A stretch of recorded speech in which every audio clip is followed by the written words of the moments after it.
Sorry, I better be a little honest.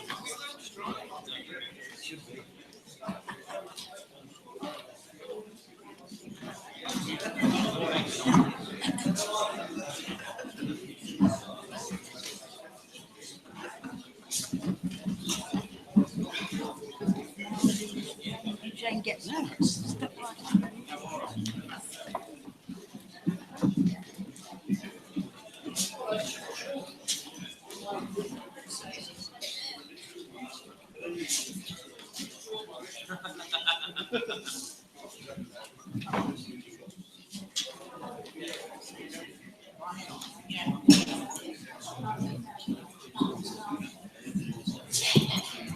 Yes, please.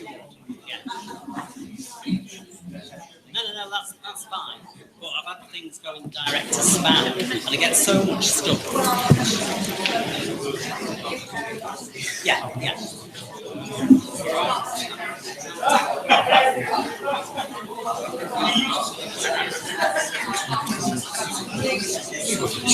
Wonderful,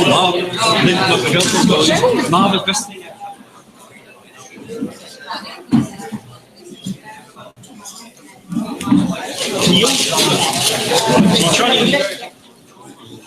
Well, I've had things going direct to spam, and because I get so much spam, I don't tend to check it. So I go in my inbox and move things into spam, so I try not to get them again. But if things go direct in there, I'm clearing it usually every couple of days or so.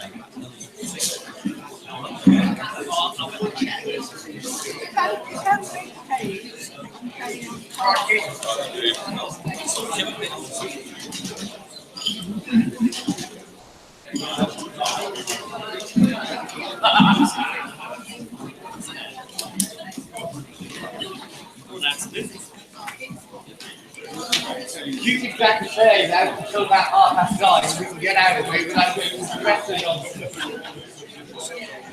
I'm sure you've got plenty of prep.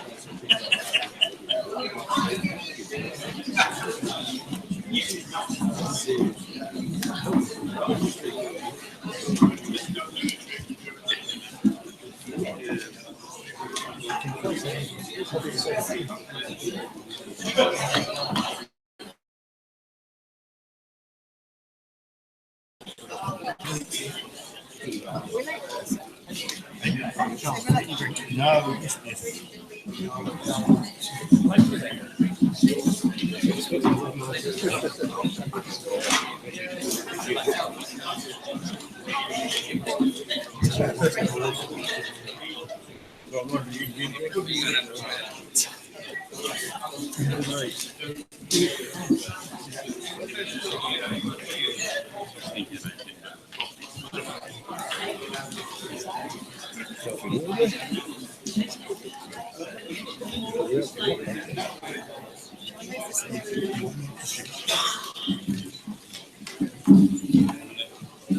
you need that to run the meeting.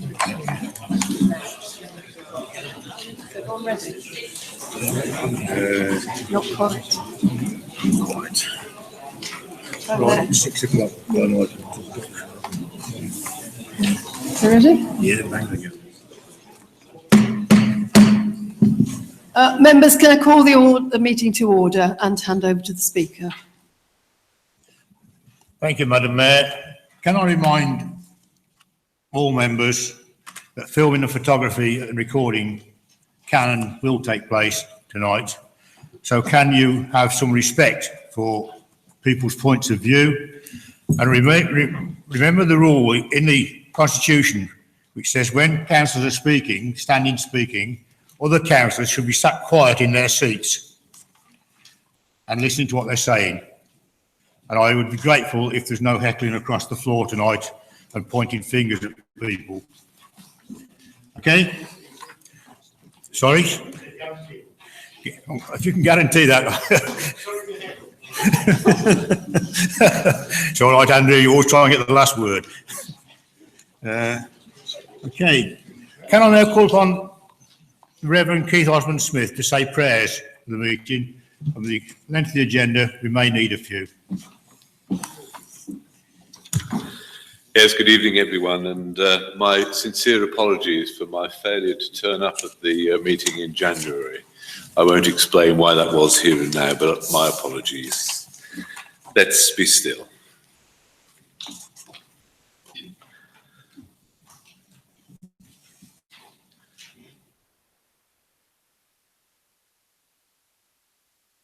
So it's more be quiet or to simply keep silence. Our hearts and minds in our satisfaction that just stopping for this moment brings. And in this moment, bring us peace, and then the resolve to use all of our time more effectively in the life of service that we follow. Thanks for the borough of Telford and Wrekin and all who dwell in this growing community. We remember the events of the weekend past, and we are thankful that while the rights of free speech and protest were upheld for all, that the council, working together with its partners and the police, fire and ambulance service, were able to ensure a peaceful outcome, and the rights of the rest of our community were preserved to go about their daily lives without disruption. To commit ourselves in a spirit of friendship and cooperation to work together to help bring about a better world now and for generations that follow. And once more, we commit to your care our mayor, councillors, officers and staff of the Borough Council, and ask that they might work effectively together for the common good, uniting to build a better society and those core values, beliefs and ideals that we may all share as a diverse community. Invest and secure in all of us, Almighty God, a real and personal integrity, openness and honesty, a sense of right and wrong, of justice, an appreciation of learning, and a love of wisdom and truth.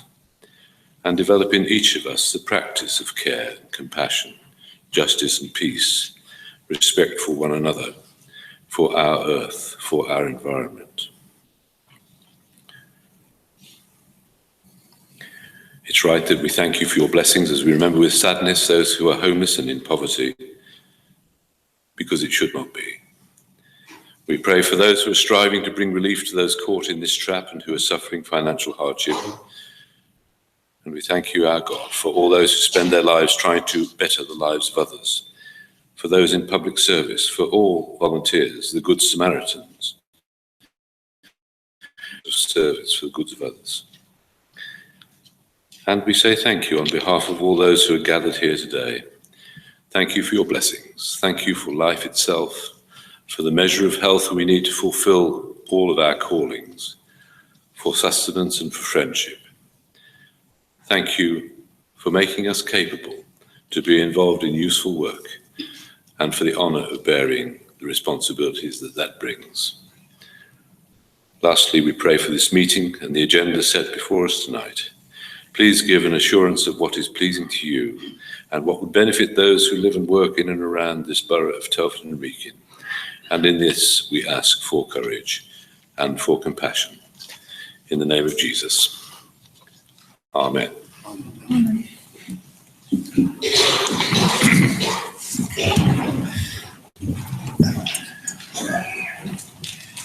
Seats. Thank you, Keith. Item 2 is the apologies for absence.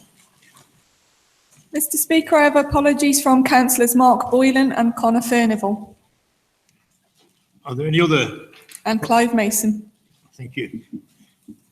Any other from the floor? No? Right, item 3, declarations of interest. Sorry, Joe. Sorry.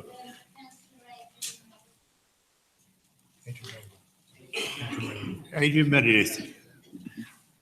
Okay. Veronica, do you have your hand up? Yes, I'm interest in the notion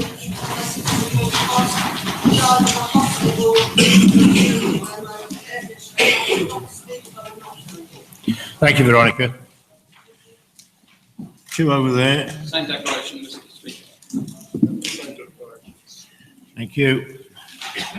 3 declarations on the motion, okay?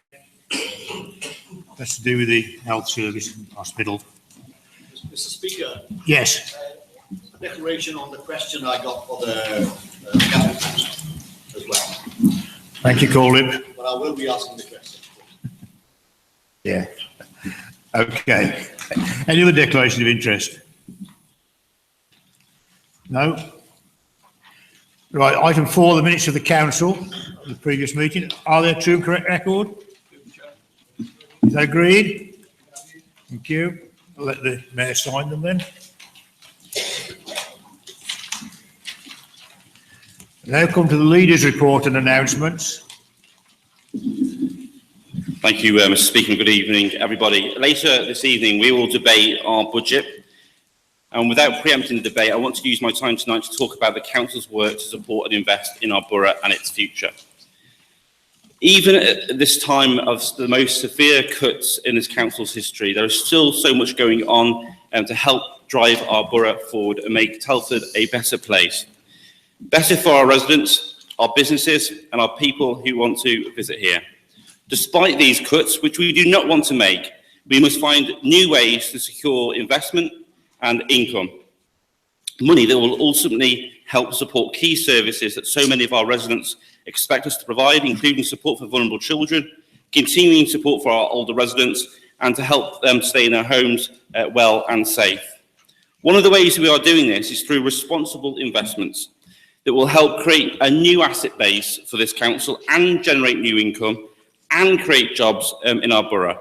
In the future, we will receive more money from income rates and business rates as the government continues to slash its support grant to the council. By 2020, councils will only have 3 sources of income. Council tax. Mr. Speaker, we have the 2nd lowest council tax in the Midlands. Business rate retention and the income we generate ourselves. And it's interesting that Shropshire Council only this week has identified a strategy to look at and replicate the commercial services strategy that we have at this council.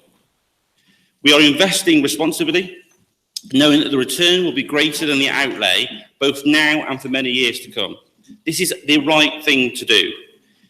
Just 3 examples. New Place, private rented housing development bringing in £600,000 a year after all the costs have been covered. At the same time, we're creating local jobs in the building sector, developing brownfield land and providing decent homes for our residents to live in. Our solar farm will make at least £200,000 a year for the next 20 years. This is taking into account all the costs that are associated with the solar farm. We are investing in and supporting our business through our Growth Fund, and this has been instrumental in supporting projects such as the purchase of Alderley Avenue Enterprise Park in Newport. And if the council had not stepped in, 160 jobs and 13 businesses would have been put at risk and forced out of that business park effectively for residential development. Already, this site is bringing £200,000 a year to the council, including business rates, which would have been lost if we had not stepped in. These 3 examples alone will generate £3 million by 2019-20, money used to purchase 150,000 care hours, look after our children and keeping our streets clean. Without these, we would have to cut a further £1 million from our services. There are also many other examples of where this council is making things happen, where our involvement may not be as obvious to the public, but is absolutely key. At our T54 Technology Park, we are enabling the land that businesses are coming to. The car parts supplier Magna is already building a new factory that's subject to planning, Polytech will soon be moving in. Between them, these 2 companies will create around 400 jobs in the first phase alone, with many more to follow. We will soon move forward with the next phase of South Water. This has already helped generate around £700,000 in income each and every year. In spite of extremely challenging circumstances, we must continue to invest and believe in our borough and the well-being of our residents. Our budget before you later includes an additional £780,000 for adult social care as well as increases in the budget for safeguarding children. Something we all should unite around. Our investment programme also includes proposals to upgrade roads, bridges, footpaths, start new regeneration schemes, undertake a new phase of the successful Pride in Your Community programme. We also want to further invest in New Place because it works, it's needed, and it's earning money for our council. We must also invest in increasing the capacity of the voluntary sector, a £700,000 partnership capacity fund as part of the budget. Mr. Speaker, my number one priority when I became leader, which was I was joined by every member of the council, was to safeguard and protect and fight for our A&E at the PRH and our Women's and Children's Unit. We are now at 25,500 pledges as part of prhme.co.uk, and I would ask all residents to please sign up and back our cause that Telford and Wrekin deserves, requires, needs, and should have a 24-hour, 7-day-a-week A&E together with a Women's and Children's Unit. And we will maintain our cause that Future Fit should be legal, fair and transparent. And my call still to the health bosses is let's find a solution together. Let's avoid the fight. But if there is a fight, then this council will stick up and will be on the side of our residents. Thank you, Councillor Davis. Now come to item 6, the Mayor's announcements. Yes, Madam Mayor. Thank you, Charles. Members, you have in front of you the list of my visits during the past 2 months. There are a couple of things I'd just like to highlight. Firstly, I would like to thank Councillor Leon Murray and Barbara for organising a charity concert during that period, which raised a considerable amount of money. So, Leon, thank you for that. Can I also just remind you of the charity ball, which will be on the 18th of March, if you haven't booked your tickets already. If you haven't confirmed your menu, could you do that with Deb before you leave tonight? And finally, another advert, I'm afraid. We've got an event on the 31st of March, which is an evening with a gentleman called Tim Stimpson. If you're an Archers fan, well, this is the thing for you. He wrote the storyline about Helen and Rob. So he will be there at the White House talking about that storyline, how he researched it and how it made him feel. And you'll be able to meet and talk to him. Tickets will be available shortly, but I would personally like to thank New College for their help in organising that event. They have done all the management of it for me. So thank you. Thank you, Madam Mayor, for that. Don't forget the Mayor's charity ball. If you can't make it, she'll accept a donation. I know that because she told me that. Okay. Eh? Does that mean you can't make it? I don't know yet, Steve. Right, we now come to public questions. And can I remind the questioners that they should read out the question as it's written on the order paper, and that no debate will follow after they've had the answer. The first question is to Councillor Overton, Cabinet Member for Housing, Leisure and Health, submitted by Mr. Ron Felton. Ron, can you read out your question? Thank you, Mr. Chairman. My question to the council is, does the council support green spaces between Muxton and Lillishall? And will they honour the agreement that was made with Bretton Park residents? Thank you. Councillor Overton. Thank you, Mr. Speaker. Thank you, Mr. Felton. Yes, the council supports the protection of green space between Muxton and Lillishall. This green space is of high landscape quality. It is also important in planning terms that we stop Muxton from sprawling into the village of Lillishall. The council seeks to protect this space by establishing the Lillishall strategic landscape in the new local plan. It will resist planning applications that will encroach into this area and is currently fighting a number of planning appeals in this area. The council has allocated some land on the edge of Muxton and Donington in the new local plan to help Telford grow, but has made clear that any new homes are set back substantially from Bretton Park so that residents on the park can continue to enjoy their open outlook.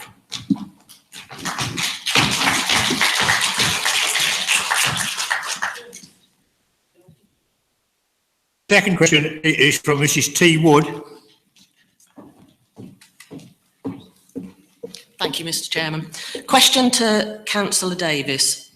The council is responsible for ensuring that all councillors promote and maintain high standards of conduct, scrutiny and honesty.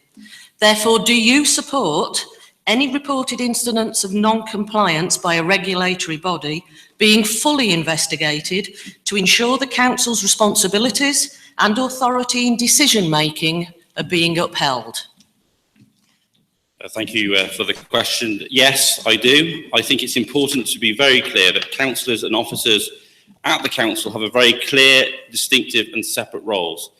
We have a transparent governance framework where councillors set council policy and budget strategy and officers are responsible for the implementation. The council is governed by a constitution, financial regulations and a raft of other policies. It is the legal duty of the managing director, the monitoring officer and the chief finance officer to ensure adherence to this. Officers have a responsibility for managing day-to-day council services and money. Externally, the council has an external auditors and any complaints about the council and its activities can be referred to the independent local government ombudsman. Complaints about code of conduct of councillors can be referred to the council standards committee, which monitors the members' code of conduct. In all circumstances, any issue or incident would need to be considered by the relevant person or body on its own merits in terms of whether any action is required. And Mr. Speaker, it is incumbent on all members to cooperate and work with regulators and the police service in those circles. Yes. We now come to item 9. Sorry, item 8. Cabinet decisions since the last.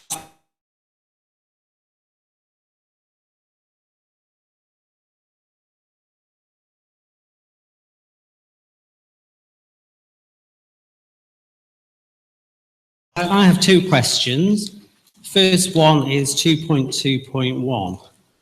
Could I ask the Cabinet Member for Finance, on page 208 of the 2016-17 Financial Management Report, borrowing to fund the solar farm remains the same at £3,700,000 straight the way through till 2020. Can he explain why? Netting £180,000 generated is inaccurate. As interest rates rise, the cost of paying back the loan will increase.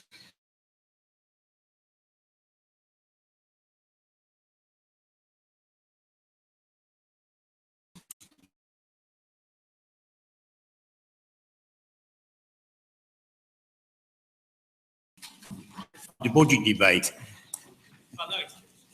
And you've got to, give people proper debate and right to reply. I've been lenient. Mr. Speaker, I believe the question is in relation to the service and financial planning report rather than the financial management report presented to Cabinet. However, I'll be more than happy to provide a full explanation of the borrowing that this council undertook in terms of that solar farm and the fact that that solar farm continues to generate £200,000 per year profit that is reinvested into vital services that this council provides. Thank you. Councillor Dugmore, your second question. Thank you, Chair. My second question is 2.2.3 on the redesignation of school attendance areas. On page 15 of our minutes, the delegated yeah, I can't even say it. I'll put my teeth back in. Sorry, Chair. The delegation granted is, I quote, to take all required actions and exercise all the council's relevant powers to enable redesignation of attendance areas.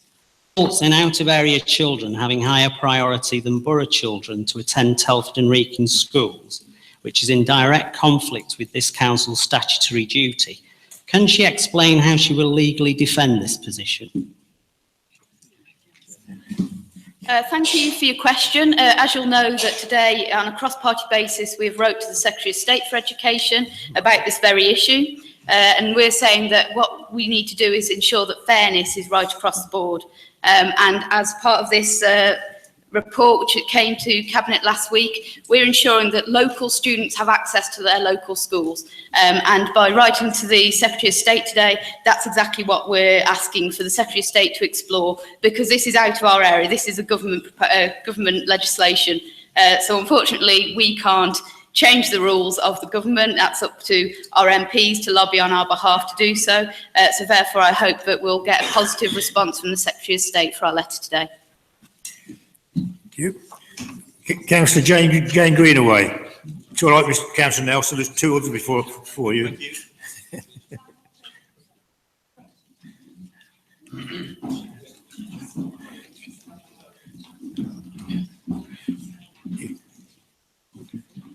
Thank you, Mr. Speaker. Of the Cabinet 23rd March, I'd like to ask a Cabinet member on the point 2.2.3, the redesignation of attendance areas. In the Cabinet report, it agreed that Lawley had a shared attendance with Arklewood and Telford Langley. Now, Arklewood is accessed via the Dawley Road from Lawley to Wellington. There are increasing concerns regarding the state of this route, and for those who may not be aware, the Dawley Road has a 50-mile-an-hour speed limit and has had fatality on the fastest stretch in concern of the Safer Roads Partnership. The footpath has narrowed in recent years due to the encroachment from the embankment, and it cannot accommodate a pushchair or mobility vehicle. I've grave concerns for the safety of the students who will walk this route, and would therefore ask the Cabinet member, as a required action for Telford and Wrekin Transport and Commissioning Department, to evaluate the route at the earliest opportunity and to fund the 17,000 necessary to improve the footpath to the required standard of safe routes to school. Thank you, Councillor Greenaway. Thank you, Councillor Greenaway, for that question. As you'll know, in the consultation, the proposed shared catchment area between for Lawley area between Arklewood and Telford Langley was approved, but there was an 88% of the public who were in favour of that. So it was very much popular with the local residents in Lawley. But thank you for your concerns, and we'll pick those up and have a look into the safety. As we've said with Muxton, we're looking at cycle routes, for example, so we can have a look at that road and see what improvements can be made ahead of September 2018 when these changes come into place. Thank you. Councillor Veronica Fletcher.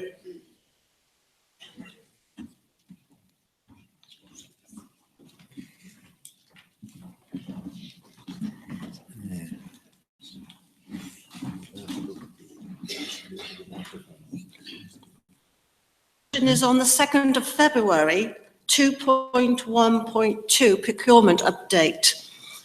This is Fair Trade Fortnight, which ends on the 12th of March. I note that we have now included ethical standards of for modern slavery, following all ethical standards, including the purchase of fair trade products in our procurement wherever possible, especially as we are a fair trade borough, and this council is committed to fair trade and its promotion. And Fair Trade Fortnight is a wonderful way of promoting what we do. And so are we actually using whatever means we can to procure those fair trade products, especially tea and coffee as beverage, as an added choice? Thank you so much. Thank you. Thank you, Councillor Fletcher. And that is either for the Cabinet member and the leader, if they so wish to reply. Thank you. Okay, thank you for the question. Of course, concur with everything that's said around fair trade and ensuring that our words are supported with actions in terms of our procurement in particular. I will double check to make sure that our policies are in line with that, and I will report to the council in due course. But good question, thank you for that. Thank you, Councillor Carter. Councillor Tim Nelson. Thank you, Mr. Speaker, and forgive my eagerness earlier. If we can return, please, to the termination 223. This is a question for the Cabinet member for Business Supporting Council. It's a question of clarification needed of good faith. Across the borough, but particularly in Muxton, most recently, there are very disappointed parents. Many of them, some of them, but in time many, are new to Telford. These are people who have brought their skills, energy and dynamism to this borough, which is exactly what a business-winning council needs. And they've been sold down the river on catchment areas. Maybe the damage is done for Muxton, but make no mistake, incomers target catchment areas. Please clarify, where is the good faith and trust going to come from going forward? Thank you. Councillor Davies. Mr. Speaker, I'm the Cabinet Member for Business, but I think it was more directly to my colleague, and maybe we can do a double act on the answering the question. First and foremost, it is national guidance in respect of children going to their school within 3 miles of their catchment. That is national guidance. As Newport grows and as Muxton grows, the need for a review on school catchment is really important. In terms of business winning, business supporting, absolutely, we are ruthlessly business winning, business supporting. We bought Alderley Avenue Industrial Park using money that was which the Conservative group opposite voted against. We will continue to lobby companies to come to Telford. Magna, 400 jobs in phase 1, a further 200 jobs thereafter. MOD Donington, this council making the case for those jobs to come to Telford. Horton Wood Extension, hundreds of jobs coming to Telford, staying in Telford. And actually what we should be doing is, in my view, is talking up our towns, explaining to people inside and out that Telford and Wrekin is the enterprise town to rival enterprise zones, and we are open for business. Councillor Reynolds will pick up the specific question around catchment areas, Mr. Speaker. Councillor Reynolds. Thank you for your question, Councillor Nelson. I think what the leader said in his opening speech was really important. It's about belief in our borough. And I think what this, the redesignation of attendance areas is about fairness. It's about ensuring that local students can go to their local school.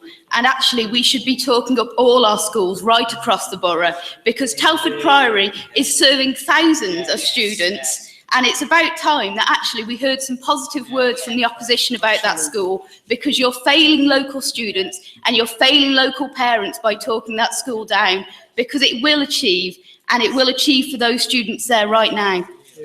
Just to inform members, in Telford and Wrekin, only 85% of parents got their first choice. That's published today. In Shropshire, 95% of parents got their first choice. Where is the trust? As you heard, Councillor Nelson, there's been a letter sent to the Secretary of State for Education. We are awaiting a reply. Right. Any other questions on the Cabinet issues? No? Then we'll move on to service and financial planning.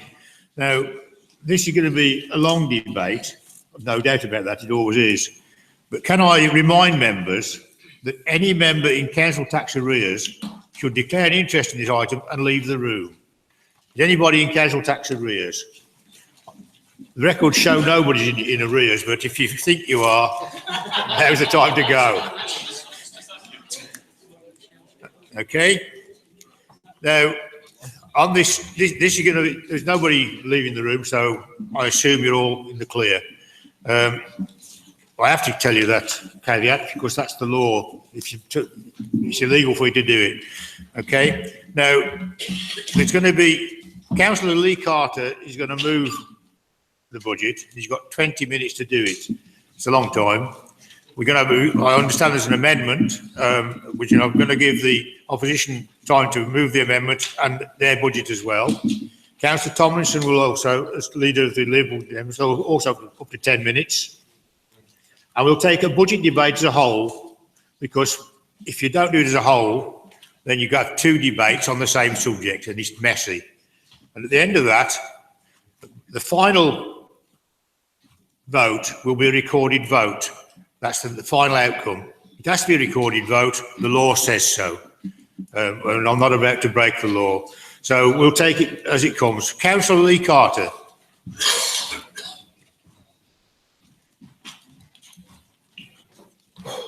Thank you, Mr. Speaker. I would like to move the Service and Financial Report 2017-18 to 2019-20, specifically moved on page 20, 21 and 22.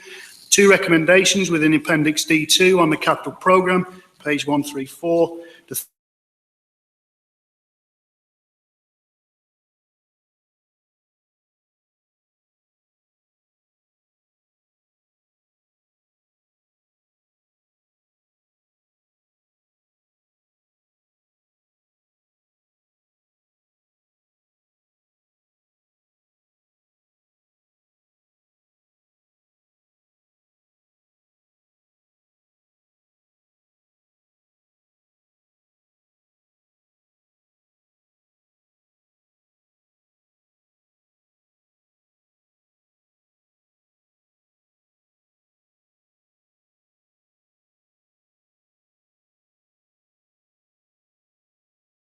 in the years since the national debt will hit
on an already stretched council service. Last year, I spoke about the impact that these cuts would likely have on a human level if we didn't support the Labour proposal. Promise to always protect the most vulnerable from the worst impact of the cuts, but also setting out a Labour plan to build a future for Telford and Wrekin, which would be invested in the town and its people, and more importantly, the services that so many rely on. It is a plan that acknowledges the bigger picture and which tailors the resources and powers at the disposal of this council into tackling the issues of our time. Of course, there is only so much that the council can do. Some issues lie beyond the power and the influence of this council. And this argument isn't easy, this debate isn't easy to have. And it isn't easy because it takes councillors and it takes this organisation out of what could be considered to be our comfort zone, our set way of working. It takes us beyond the routine, fix a street light or mend the pothole mentality. It requires us to even more make that link between what we do and why we do it in a more explicit way than we are perhaps used to. It demands from us an honesty about what we can no longer do as an organisation which has been used to doing almost everything for the local people. It requires us to use skills and strengths other than financial clout to bring people together to get things done. And thankfully, 12 months ago, the pragmatists in this room won the day and the budget was passed. But 12 months on, council finances still have that sword of Damocles hanging over them, with continued cuts from the government, which now total £96 million, £1,300 per household. And a leaked paper this week revealed that the government have asked DCLG to find a further 6% cuts on top of what they've already secured. We have no choice. We are bound by law to proceed to the day when local authorities will receive no grant from government, and we will instead have to primarily rely on 3 sources of income: council tax, business rates, and income we can generate from other sources. To a large extent, some things from last year haven't changed. The outlook is still dire, but some things have changed. The most significant, a national picture more uncertain as ever as we proceed towards Brexit, with Telford perhaps more susceptible than most with its modern manufacturing base at risk from threats posed by a withdrawal from the biggest tariff-free marketplace in the world. And locally, a more aggressive attempt to undermine the council strategy by the leadership of the main opposition group intent on using any means possible, fair or foul, to try and argue for an alternative, a less compassionate, a more dogmatic way forward. A main opposition group that is arrogant and entrenched, all too eager to grab a cheap headline without caring to explain the expensive consequences of their proposals. It is my duty again to repeat what we propose to do and why we propose to do it, and the values that is based upon, and the outcomes we seek to deliver for everyone in Telford and Wrekin. In front of you, members, are 247 pages of information, analysis and proposals. This provides a snapshot of the work undertaken by the officers of this council in measuring our performance, assessing our opportunities, planning for our risks, delivering something that works for people. And I would like to thank those public servants for their continued efforts. For too long, public service has been derided as an expense to be rid of, a drain on national resource, work in some way which is less important than that undertaken in the private sector. But this Labour administration firmly rejects that notion. And from the man who manages the Treasury to the cleaner who will clean and close this room after we've left tonight, we value all of them. We value their work, we value their dedication to serving the public. And we also value and embrace those outside this room who do not receive payment for their public service, but whose contribution is of equal importance, more so as we move forward into a future where the council will be replaced by the community in the running of key facilities and services and delivering the outcomes we aspire to. And yes, even in those tough times, we have aspirations. First, about the kind of council we envisage being available to the residents of Telford and Wrekin, of town and community we hope to be, and the role we want the council to play in that. This Labour administration aspires to be a council that is still able to be there at the point of need for the most vulnerable, and that is a non-negotiable. More than that, we want to be a council that still plays our role in our community, leading where we can and where we should, bringing folks together where we can, playing our full role. And despite the impact of the cuts, this is still an organisation that retains a social conscience, a compassionate heart, and a strong will to lead through these difficult times on behalf of all of our residents. We also aspire for Telford and Wrekin to be the best place it can possibly be. Good homes, safe communities, where our most vulnerable and needy are always cared for. A well-maintained environment, good infrastructure, good schools, access to good health services, a growing economy, better jobs. And those two ambitions, as I alluded to earlier, are intrinsically linked, because if we can deliver the second aspiration, then our first becomes far easier to deliver. The strategy before you this evening, members, is really not new either. It was set in stone in 2011 by Labour after 4 rudderless years of Conservative administration. Before you is set out the extension of that plan and how we intend to continue along the road of managing the cuts, but at the same time be unflinching in our ambition to continue to build Telford and Wrekin. It sets out how we intend to make further savings as an authority. And yes, there are still more efficiencies to drive. And it is important that the community are reminded again about what we have done so far. The number of jobs in this authority have been reduced by 1,520, saving 28 million per annum. Staff pay only rising 4.2%, despite inflation rising by 20.6% over that period. We have reduced the number of senior managers by 57%, twice the national average, and we've cut their pay by 30% in real terms, and we've cut middle management by 45%. And when you hear that, the matter of fact speak that will go with much of the opposition strategy tonight, remember that these are real people sacrificing a job or missing out on a basic rate of inflation pay rise, something which is hardly ever acknowledged and too often admitted and overshadowed by the language of merger and further efficiency savings. But despite all of this, we remain focused on delivering for Telford and Wrekin. And under this administration, that is all our officers will ever be focused on. Delivering services for, seeking out opportunities for, and dedicating every minute of their working day for Telford and Wrekin. But a smaller workforce should not mean a less capable workforce. And within the papers before you, we set out measures to support that by maintaining training budgets and investing in IT infrastructure. A dedicated, well-trained workforce, well-equipped to tackle the challenges we face and to drive forward our pursuit for a more productive, entrepreneurial, profit-generating Telford and Wrekin, where the financial advantages are reinvested and benefit all. And also contained within this report is a prime example of how this works in practice. We continue to grapple with the adult social care budget and children's safeguarding budget, but we propose to invest an extra 7 million extra with an increase in contingency primarily prepared for the extra demand in these areas. And this is largely paid for by the proceeds of business growth. More business equals more business rates. That equals a better council equipped to protect the most vulnerable. You take away the growth fund, you take away growth.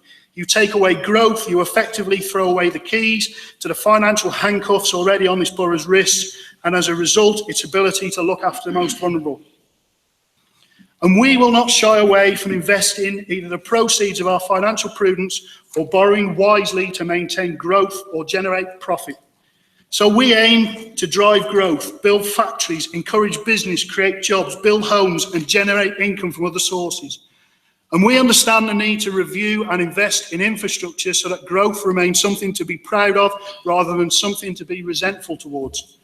Not only do we set out our plans for infrastructure within the papers this evening, we also offer this cast iron guarantee that this administration, this council, as part of its day job, will always ensure that Telford is future-proof for growth, and that will not change. And to that end, I have also asked scrutiny to further examine and check that we are in fact future-proofing Telford. But the actualities of growth don't just happen by magic. Factories, land, homes, buildings, jobs, deals, revenue, business trade, profit, they don't just appear. They are what happens when you plan, when you work hard, when you identify opportunities, when you take yourself out of the comfort zone, when you accept the responsibility of generating these things. Because no one else will create the conditions for those things to happen. No one else locally can lead this. And if you accept those premises, then you by implication accept that the council must lead and has to back that up by borrowing to invest. Investing to make those things happen, but also to generate a profit and return for the council to help support its primary objective. The report this evening sets out our plans to invest in infrastructure, business and jobs. We also set aggressive targets for income generation to build on over £14 million of income generated from commercial activity.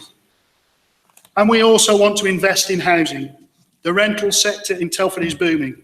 There is a need for a reputable landlord providing good quality houses at affordable rents and providing a home that can be a foundation of many good things in a person's life. New Place we can be proud of is doing just that across the borough, and will continue to do so with an extra 13.4 million to deliver homes and potential extra care and step-down facilities. Labour firmly rejects any proposal to sell off these assets. And then there is investment in the community. Yes, the council has had to withdraw from running some services, but to understand how we made this work in Telford, turning a potential negative into a huge positive, you must look elsewhere. Some councils withdrew quickly without consultation and without time and effort put into building partnerships and without understanding that the voluntary and community sector cannot just pick up the pieces on their own. I set out our approach to this, and so far we have kept every library, community centres and many children's centres, parks and other community facilities open. Those who voted for our proposal last year can now sit in comfort knowing that they have protected those assets for 6 years, saving the council 1 million, but more importantly, saving facilities so important to binding communities together. The alternative put forward last year proposed closure for many of those facilities. And to further our plan and our work in that respect, we now commit 1.5 million and in addition a further 750,000 to build capacity in the voluntary and community sector. Mr. Speaker, finally, there is also the council tax question in tonight's papers. Last year, we set in place a 3-year strategy for council tax, 3.2% increase, 1.2% to cover the cut by government to the freeze grant. The 2% was on adult social care for that precept. And let's be under no illusion that every party accepted that move last year. In addition, we promised to leave those arrangements in place until there was a significant change in government policy. And this year, in December, there was a significant change. The government announced we could add a further 1% to the adult precept for 2 years. But true to our word, we consulted and we've accepted the view that's come back from the public. So it's now not just our view, but also the view of the people that the government will not solve the crisis in adult social care by lumping increases on council tax. And this is not about mismanaged budgets. It's about the government continuing to create the conditions for a society that is struggling to be able to provide care for the elderly or vulnerable young. Speaker, the papers this evening set out the course of action we take. In a couple of minutes' time, you will hear an alternative bereft of hope, bereft of compassion, lacking ambition, short-term in its outlook, and a metaphorical hand grenade to the solid foundations and excellent achievements of this Labour administration since 2011. The Labour plan for Telford and Wrekin is ambitious in its aspiration. It is also unwavering in its determination to protect the most vulnerable in our community, but also in its desire to deliver a council and a town fit for its great people. It is thought through and rejects the chaos and mean spirit of the Conservative government. Speaker, we have the courage to deliver this plan. I urge all members to have the courage to support it. I move.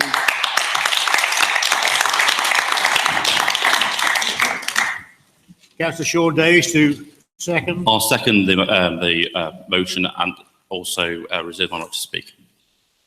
Thank you. I understand there's an amendment.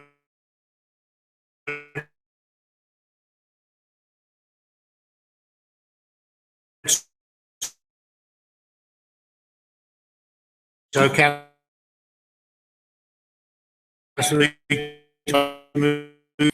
speak, listen to that with some interest, and as they say, I think it's carry on up the Khyber, infamy, they all seem to have it in for me. However, I'm here to move the alternative budget, which will be presented by my colleague, Councillor Adrian Lawrence. And in so doing, I would like to note and pay tribute to the resources and time allocated by council finance officers, and we wish to thank them for making themselves available at what we all know is their busiest time of year. I would also like to thank scrutiny officers for their assistance in accommodating the passage of our budget proposals prior to their presentation here tonight at full council. The production of an alternative budget of this type is not common amongst council opposition groups. In fact, the Labour group here, the current administration, never did one in 4 years at all. But it's something by which we set great store. It's a means, a democratic means to hold this council and administration to account. However, while still on the issue of process itself, I would like to raise some issues of real concern, and that's with the operation of scrutiny. When a local authority operates a cabinet-style administration, such as we do at Telford and Wrekin, scrutiny is there as an important check and balance and a critical friend, and as such is an extremely important part of the whole system. When we were in administration for 3 out of 4 years, a Conservative group appointed a Labour member to lead scrutiny in order to provide just such a challenge. However, last year we were accused several times by the Finance Scrutiny Committee chairman as being liars over figures both provided and signed off as correct by finance officers, which I've got to say was a little bemusing to say the least. But we decided at that time to let it go. Councillor Reid, however, Councillor Reid's a point of order. I must take point of order first. Can you stand up and make your point of order properly, please? Certainly, Mr. Speaker. I actually refute that claim. I would like to see any minutes that you can prove what you have just said. Can I answer that separately? That is not a proper point of order. Okay. Councillor Reid, you do not reply to that. You carry on, but don't stray into the question of scrutiny, please, Councillor Reid. Well, right. Keep to your proper amendment. Okay. Let me say this year is more worrying because the chairman made it perfectly clear that she's sitting on behalf of the administration and not the Finance Scrutiny Commission. Now that is a real worry and a break in this process. And it's very clear that scrutiny, finance scrutiny, isn't working properly. It's clearly broken. As a group, we will need to carefully consider our future participation in it. and I would suggest that some retraining takes place as a matter of some urgency. That said, I would like to move on from that, and I would like to commend other members of scrutiny for their input, regardless of whether they supported our proposals or not. I have to say that I found some of the comments and views from other members particularly thoughtful and constructive. In returning to our proposals, we have huge concerns with the current levels of borrowing and debt that are unprecedented in the history of this Borough Council. In summer 2011, the current Labour administration stated that Council's borrowing was far too high and took prompt steps to reduce it to £91 million. Just over 6 years later, your budget proposals will push this figure up to £347 million. As for Council's debt in 2011, net debt at Telford and Wrekin, that's borrowing minus investment, stood at 55 million. Under your proposals, this figure will balloon to 180 million. This is scary stuff, as borrowing will have virtually quadrupled and debt more than tripled since you returned to the Council's administration. In addition to these major problems, rescheduling borrowing repayments through MRP has eased loan repayments for the present, which has also coincided with the time of low interest rates. Part of this is this action increases interest repayments as loan periods progress, which may well coincide with the time of higher interest rates, which together will considerably increase loan repayments as time goes on. This potential risk and double whammy will put increasing pressure on future administrations and their ability to meet an ever-increasing loan repayments out of existing revenue budgets. To offset this huge £347 million borrowing figure and get borrowing back under control, as indeed the controlling group desired to do themselves a few years ago, we propose disposing of assets valued at or around £87 million to reduce borrowing figure down to £260 million. On the other side of this coin, we clearly have to find additional efficiency savings and condemn the fact that even now we have not progressed joint working with our neighbouring unitary council in Shropshire to any great extent. But of course, more on this issue later. 250,000 as a contingency for any additional work which may need to be done around CSE. And after discussions elsewhere with other partners in the borough, it's clear to me that an increase in resources to the Kate team dealing with the CSE problem will be welcomed by our partners in the borough to help tackle this problem. I would strongly urge the administration to seriously consider this proposal and make provision in their budget to bring this proposed staff increase into effect. We've also suggested a budget of 250k to start working on the issue of secondary school provision, which has been totally neglected by this administration. We've all seen the recent fiasco over secondary school places at the last cabinet meeting. However, after repeated requests dating back to last December, the administration would appear to be withholding data and information concerning projected secondary school pupil numbers across the borough. Surely this information must be to hand. Councillor Reid, you're straying a long way from the budget debate and your time is up anyway. Just a brief moment. No. You strayed too far. You should have stuck to the budget debate, Andrew. Well, once again, we'll ask for the projected secondary pupil numbers to be made available for public scrutiny. And I will defer in favour of my colleague, Councillor Lawrence, who will go through our budget proposals in some detail. Thank you very much, Speaker. Councillor Lawrence,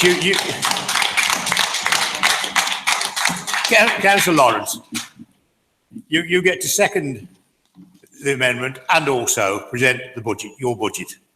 Okay, thank you, Mr. Speaker. I'd like to second our alternate budget proposals. Firstly, let me reply back to Lee and his points. Lee, of course, speaks with great passion, as he always does. But I want to pick up on some of the points he started with this evening. Lee spoke of the national debt and how that has risen to record levels, which of course is correct. But he doesn't really make mention of Telford and Wrekin's, which of course will equally rise to record levels under his administration's proposals. When you exclude the housing, the fact that we used to be a housing association and we're a housing provider and we're no longer.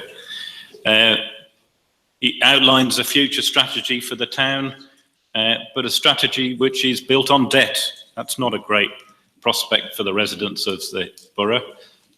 All borrowing by the council is effectively borrowing on behalf of residents. Any borrowing is deferred taxation. So in the proposals to borrow 347 million, we're effectively adding 347 million to future tax bills. Lee talks about the vulnerability of the economy to... Yeah, I'm responding to yours. Councillor Carter. Councillor Carter. It is also, as I did say, it is one budget debate. Yeah. Councillor Carter refers to the vulnerability we face with issues such as Brexit, etc. But the proposals he put forward will actually compound those risks. The more indebted we are, the more vulnerable we are to the vagaries of the economic future. A less indebted council will be less vulnerable. Of course, he's well-intentioned and no doubt will be supported by his well-meaning Liberal friends as well. He talks of the staff hardships when the inflation only rises, but there's no opportunity taken to implement the living wage. We've suggested in our budget proposals that the government strategy of a living wage is brought forward. I don't see that anywhere in the Labour administration. So it's talking about sympathy for the lower paid members of our workforce, but not taking any opportunity to actually do something about it. So let's sort of turn it now to our alternate budget. Of course, there are areas of agreement. We support now the council tax increase. The economic climate has changed and the financial position of the council is different. And adult social care, we recognise that is in real crisis, and we've got to find a way to fund and improve that. This, unfortunately, in our opinion, though, is your budget is a tax and spend budget. Ours is a more cautious, a more appropriate budget, in our opinion. We've included a minimum wage increase brought forward by many months instead of the £9 coming in September 18. We've brought that forward a lot. Highways, we recognise that highways really need investment, and you're right to be belatedly putting funding in there. But after 30 years of neglect, you're now only now recognising the requirement that we've been saying for a long time. And of course, you're only dealing with that by borrowing money. Recycling rates, you've tied into a long-term contract with Veolia. But if you look across the border to Wales, we can see that they've got a really good strategy there. 58% recycling current rates. They're targeting 64% and 70%. We've only got very modest increases in our expectations. We put a small amount of money in there to start doing something about that, only 50k, but we recognise we're hamstrung along a lot of the time by the Veolia contract. Talking about the disposal of assets, yes, there's merit to the solar farm, new place, and the property investment portfolio, but we're not an asset-rich authority. We have to make hard decisions about what we can do and what we can't. And the solar farm exists, so selling it isn't going to see that knocked down. It'll continue to exist and continue to be the environmental asset it is. And similarly with New Place, that's mostly built already. By selling that off, those houses will still exist and still be available to the right landlord. And if we're careful in the selection of who takes those over, that can continue just as it is now, but without the burden on the local budget. Now, looking at the national picture, Leon talks about the expectations and the intention to increase debt locally, and as if that's the right thing to do. But if you look around the country, the national picture is quite different. Local authorities, on average, around the country, have stopped increasing debt. It's plateaued out, and you can see that graph in our papers, which show that other authorities on average are not increasing debt because they've become more cautious. They're concerned about where interest rates are going to go. And instead, authorities around the country are building up a cash base, really because they're looking for the future and they see the future as one with a higher interest rate environment, and they're being more cautious than we are here. Last year, I spent some time speaking about the banking crisis, and particularly about Royal Bank of Scotland and how they got themselves into an awful mess. And really just revisiting that a little bit again now, you know, and you're thinking, having considered that what's happened in the light of the Bank of England report, etc., what really happened there is the banks had a public interest obligation to run themselves in a way that didn't take excessive risks, but they ignored that. They piled into commercial property. Royal Bank of Scotland borrowed tens of billions and built houses in the scrublands of Australia, of all places, and they came a terrible cropper with that. And there was a failure by government at the time as well, a failure to regulate the banking sector and failure to prevent the banks doing what was too risky an activity. And the reason I mention it is there is a similarity here, isn't there?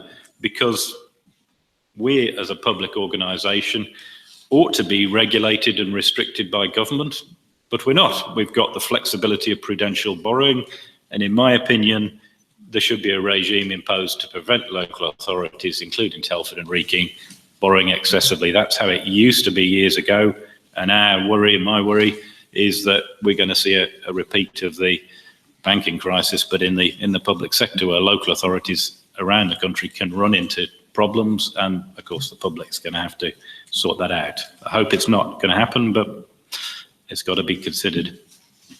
So some of the specifics in our proposals, 250k, as Andrew mentioned, for a review of school places. We see there's lots of problems building up there. 375k as a one-off and 100k per year to support the environmental maintenance budget. That, for a long time, the history of Telford, one of our unique selling points was the cleanliness of the borough and the high standards we used to enjoy. That, of course, slipped. We want to see that being restored. That's a key difference, in our opinion, between the two budgets.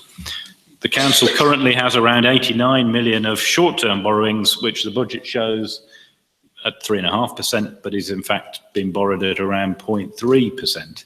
And that difference between those two rates is a lot of the surplus that we see on the Treasury management figure popping in, every year. Our concern is that's going to be harder and harder to sustain because interest rates are eventually going to move upwards. We've suggested the use of reserves. The council does have 19.5 million of reserves. That's rainy day money. And we think the better approach now is to use more of those reserves to support the budget and borrow less where we can. There's also a whole series of other initiatives, the school meals, which we disagree with in your budget, which we put aside. The mobile library, we think there's other ways to do it. And of course, AFC Telford, we think that's the wrong approach. That was a good project, which we really ought to continue with. So summarising up our proposals are on page 16 of our budget report, but we outline an alternative strategy. We think a better and a different, a safer strategy, one that moves away from the Labour administration's tax and spend approach as much as we can. And we can summarise it as this: reduce debt by 87 million, reduce the risks the council faces for income generation, building on the things we're good at already, and less of the areas that are higher risk and where we have a lot less experience at.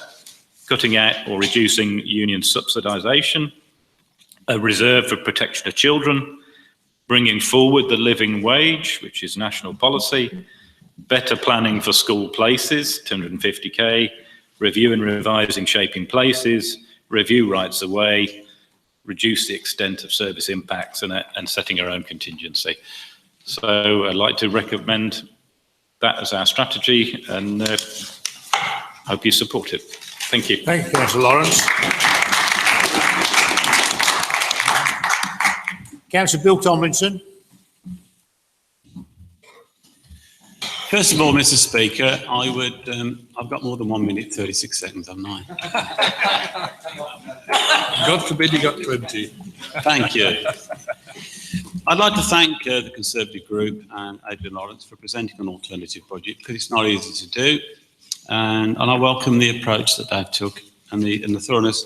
It's increasing each year. Do I support it? Unfortunately, no. It is a surprise, isn't it? There you go.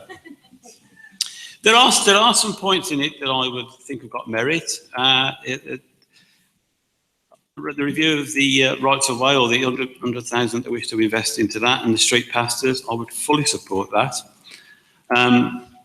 However, you have to take things on balance overall, and their main proposal, which they've whittled on about comprehensively tonight, is about debt.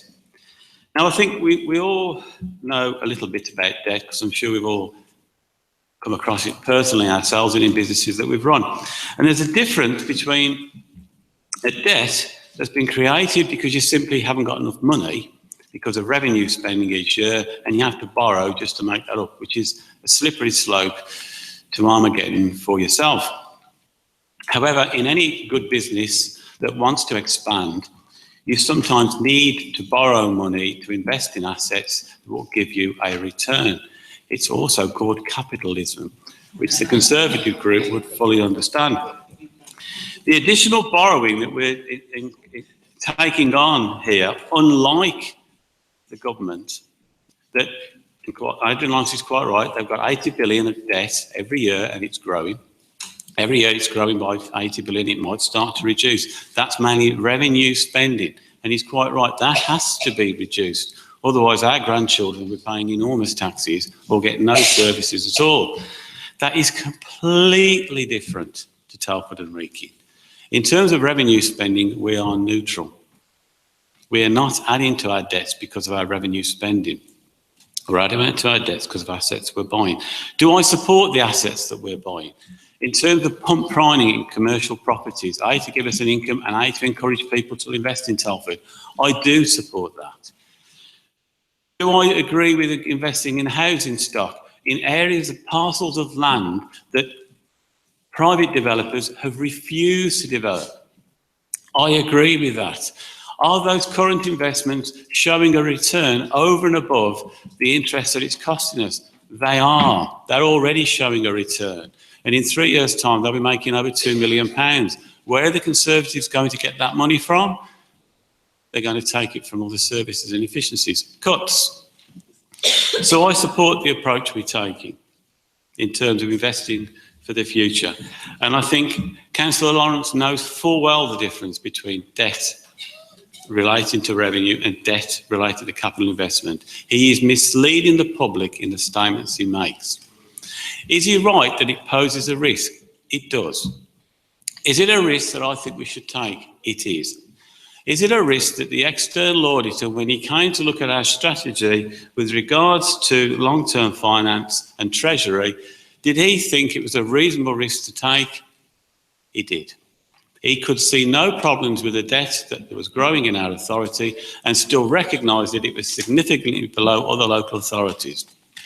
Councillor Lawrence mentions other local authorities are reducing their debt. They probably are, because they aren't taking these initiatives to invest in revenue supporting ideas. And in fact, other local authorities are coming to us for guidance in doing exactly the same thing that we're doing now.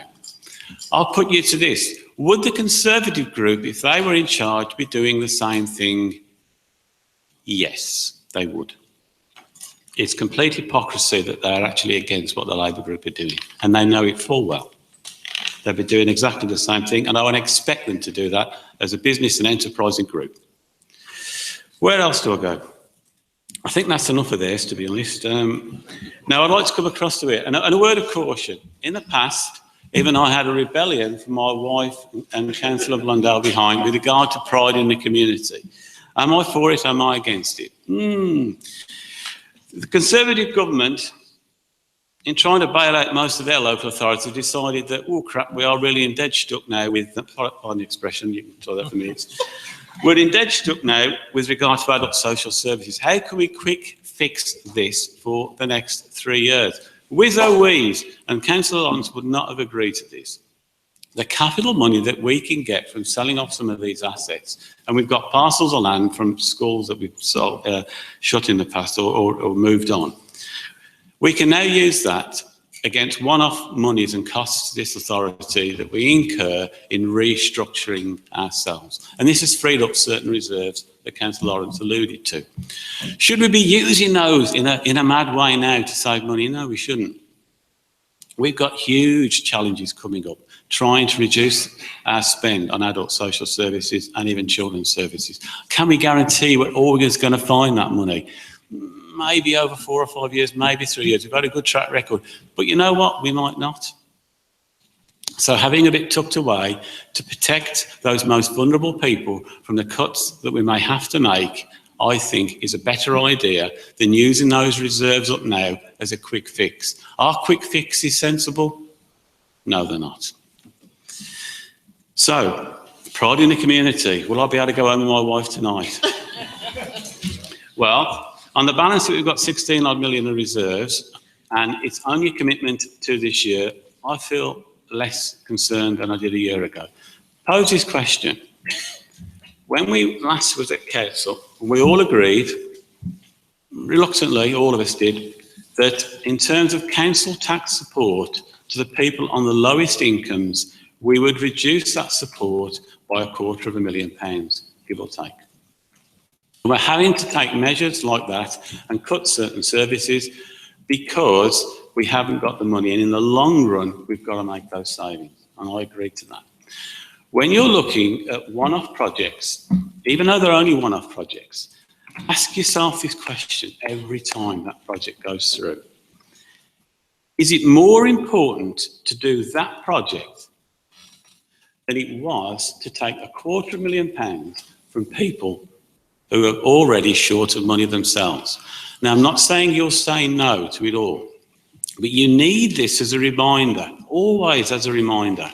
And particularly when you know that every time you're paying out of reserves, that money could be used in the future for adult social services, children's social services, and other needy. It may mean that we may not have to do the reductions in council tax relief next time round.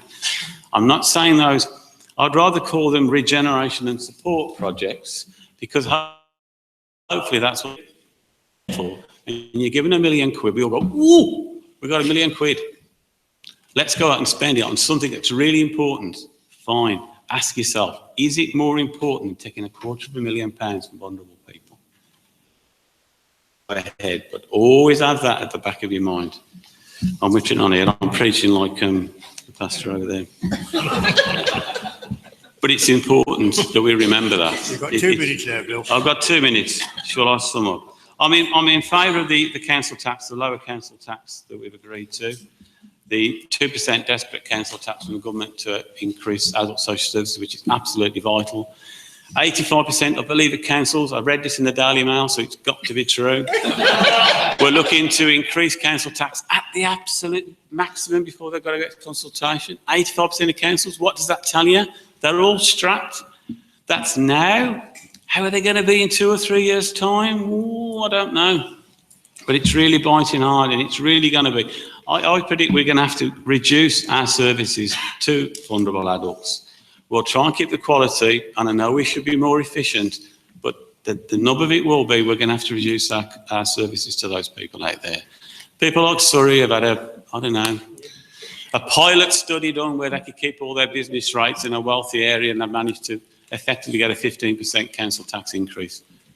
So if you got favours up high, that's great. Wouldn't it be wonderful if our authority had favours up high and our MPs could pull a few strings like the Shropshire ones do and suddenly get us our fair funding? Wouldn't that be wonderful? But there again, we don't live in the land of the fairies. I wish we did, but there you go. So, do I support the alternative budget? I do not. Do I support this? I support this on balance more. Nothing's ever perfect in life, and we'll wait to see how the vote goes. Thank you very much indeed. Thank you, Bill.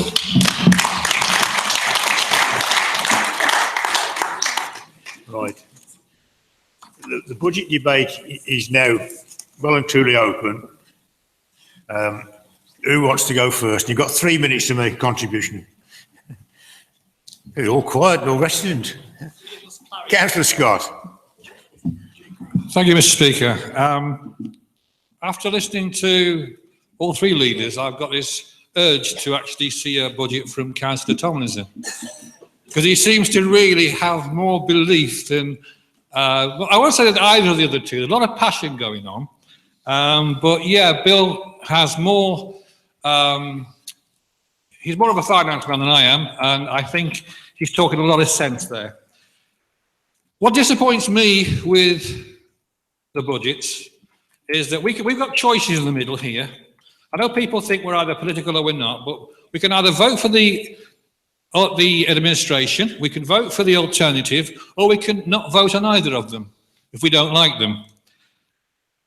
I'm disappointed, personally, to be given 247 pages of fact, that I believe to be fact, to be invited by the administration to comment, and to be given an awful lot of information to help me make my mind up. And I hate to say this, but I'm given a pamphlet by the opposition and absolutely nothing off them. They haven't once lifted the phone up and said, do you wish to know what's going on? That's a disappointment in itself. In terms of the alternative budget itself, anti-Newport. I really do believe that, because the idea of selling off New Place, which is we expect to have some much needed rental accommodation affordable for our town. I think we need that, and I fully support that. I want that to come. I also think that the investment that the administration have put into jobs in Newport would be at risk under this particular budget. So again, that's anti-Newport, because they've already saved us a lot of jobs in the town. Selling off the solar farm is crazy, you know. But the worst thing, I think, is the fact that there's one-offs all the time. You've sold them off. What happens next year? There's nothing in here to inspire me to believe it. And the other problem I've got with it is that the Chief Finance Officer also has his own concerns on it.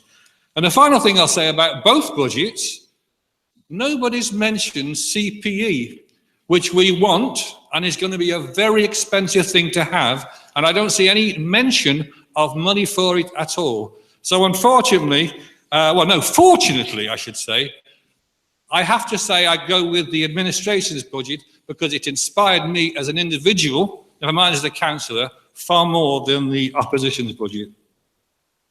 Thank you. I've got a long list of speakers now, and I'm going through in the order I got them in. Okay? Jane Greenaway.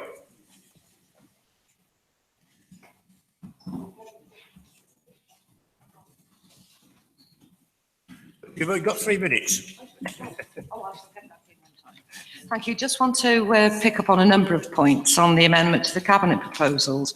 In the alternative budget, the creation of a reserve of 250,000 set aside to fund any subsequent investigations into CSE in the borough would emphasise this council's determination to tackle this problem head on if necessary. It is to be welcomed that the more recent data has shown a slight decrease in recorded offences of CSA. However, we should not be complacent or satisfied yet. Extra funding set aside for 2 social workers to support the work of our excellent Kate team may be required when the local Safeguarding Children's Board review the caseloads and resources available to maximise on the specialist skills which enable this authority to support victims, survivors and their families.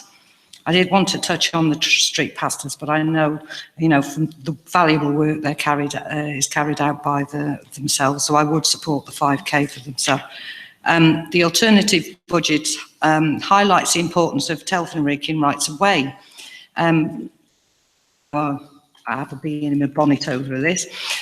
We've some way to go to bring the borough in line with neighbouring local authorities, such as digitised online mapping, definitive maps and protecting historic rights of way, which are so important in an ever-growing borough. The health benefits are obvious, and if you know where they are and how to access them.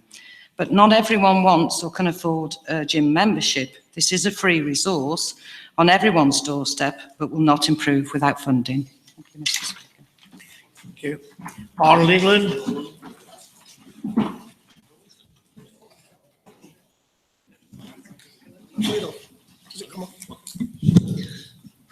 Thank you, Mr. Speaker. There, I got called.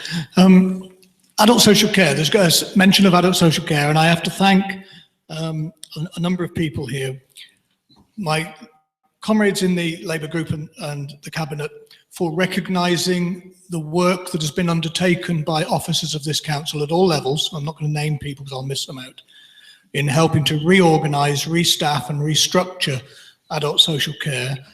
So much so that hardly any member in this room will have received any complaint. Now that's taken a number of years to achieve a certain level, and other local authorities in the region have been taken to task, been taken to tribunal and all sorts. We have not. We have been able to manage the changes that have been undertaken without people having to resort to taking us to court. For that, I'm very proud. Also, my colleagues in the Labour group recognise the work that has been done, and we have taken the 2% increase, for which I'm grateful. The drawdown budget that we had previously has now been incorporated into adult social care. So we are heading towards a more even playing field for adult social care. That doesn't mean there is change to be made, and we have people working on restructuring, reorganising adult care, because we know, and this is the point I want to make, we know that there will be a greater demand on adult social care. People are living longer. One of our bywords is home is best, and the longer we keep people at home, when they enter into the service, they tend to be more ill and have more complex needs. Therefore, that forces the cost up later on. So we have to have a mind when setting budgets, when investing to create revenue, income, that it is done in such a way that we can continue to anticipate the growing demand in adult social care and seek to fund it. I'll just finish on one point. I haven't yet heard anybody commend this council for saving around £100 million, and you've hardly noticed the difference. That is the effectiveness and efficiency of our staff and this administration. Thank you. Thank you, Councillor England. Eric Carter.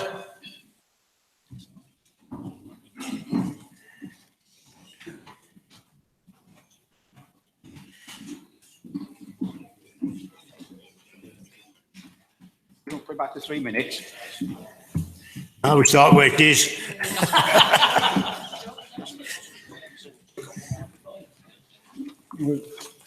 Go on, make a start. Okay, fine. Thank you, I'll Mr. stop you when Speaker. you've had time. Just make a couple of observations. I did have a particular thing I was going to say, but on listening to what other people have said, I feel as though I should make 2 or 3 comments first. First of all, Lee Carter commented about between 2007 and 11 that we didn't do anything worthwhile. I will remember him. I was a cabinet member for Regeneration, regenerating Woodside, Sutton Hill. I've not finished. Dawley, Wellington, Newport, in 4 years, more than the previous administration did in 20 years. So I'll remind you of that. So let's have that. On page 54 of the report, it talks about, and it's very good, the HCA land transfer deal, which is very good, and it's coming to us now, and we're getting money from it. Who put that first thing in place? I did as cabinet member excuse me, I can prove it. 2011, Bill Tomlinson may remember this. I met with Paul Spooner, who was then the director of the HCA, and made a deal with him to hand over those assets to the council. That is the truth, and nobody deny it.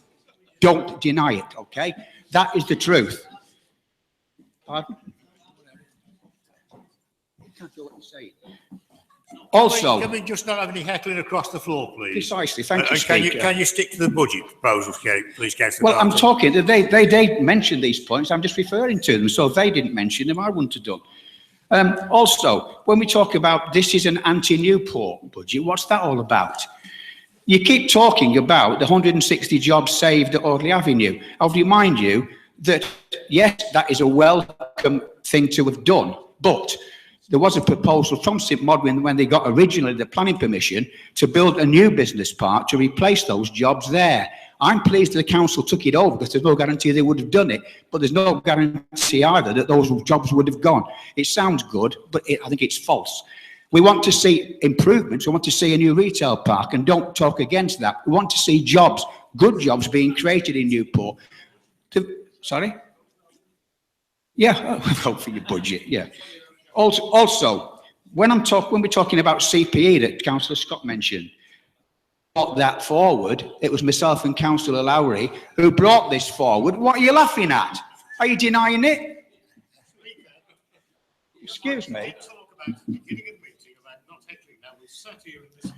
There's not been that much heckling. I quite frankly, it isn't much heckling. It's causing them to laugh, and I actually think Councillor Carter needs to stick to the budget proposals, not to past history. Well, Councillor Scott mentioned there's no mention of CPE. There's also no mention of CPE in page 181 to 186, which was the council budget.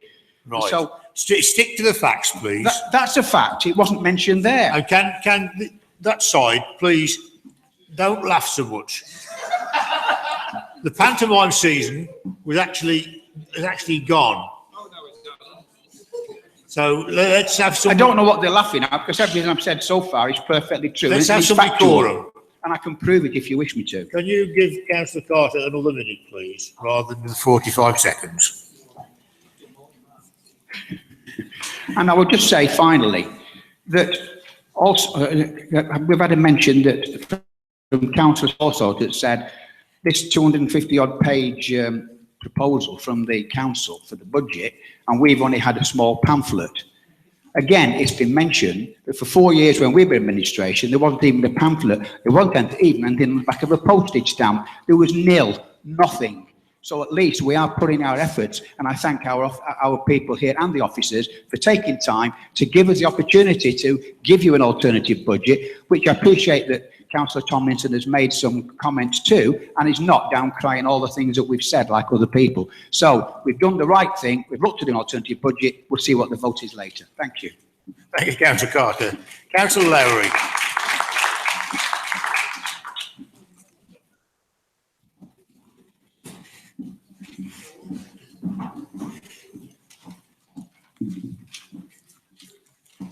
Thank you, Mr. Speaker. To prepare an alternative budget is no easy task, and I personally would like to see Councillor Scott prepare an alternative budget without the wider input from the entire Council of Officers at their disposal. I am extremely proud to be part of an opposition group that demonstrates an ability to cohesively propose a clear strategy and vision for our borough through a credible and responsible form of financial management. I would like to focus on our group's commitment to tackling child sexual exploitation, as it is imperative we assure residents of the commitment this council is taking in tackling and preventing CSE, and use every opportunity to shine a light on this issue. More young people to come forward. There have been some commendable improvements made within the quality of services delivered to protect our young people. However, within the alternative budget, the Conservative group proposes to invest £250,000 to fund further investigation into CSE and the provision of 2 additional social workers to increase the resources available and effectiveness of the Council's Kate team. As a member of the CYP scrutiny, good progress is being made by the Council and agencies involved.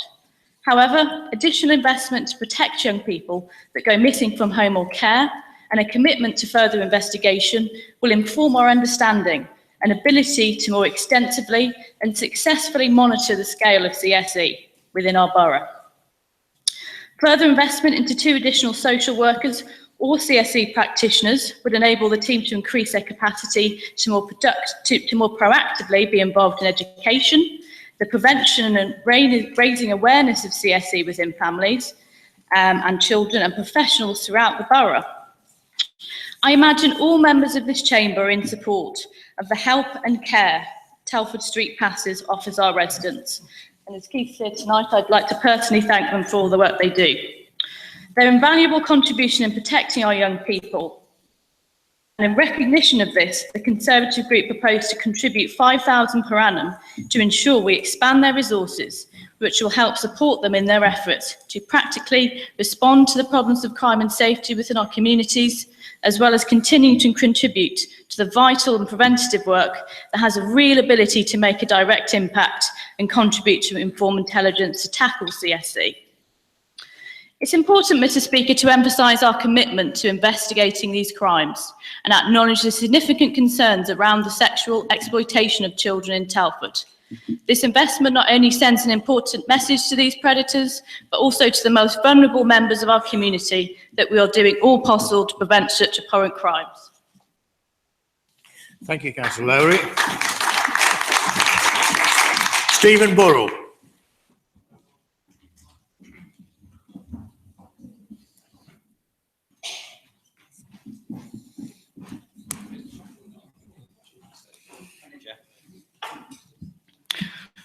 Members of this evening taking decisions that will affect those you represent for many years to come across the spectrum of our borough's population.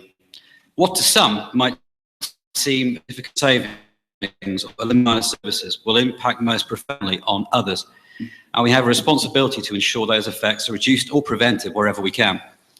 One such measure is a proposal to hike the price parents must pay for school meals by 30 pence per child per day. Hardly a headline amount for some, but think of it as an increase in the cost of school meals of 5% each year per year for 3 years, leading to the average family paying up to an additional £114 per year for school meals on top of increasing council tax demands by 2020.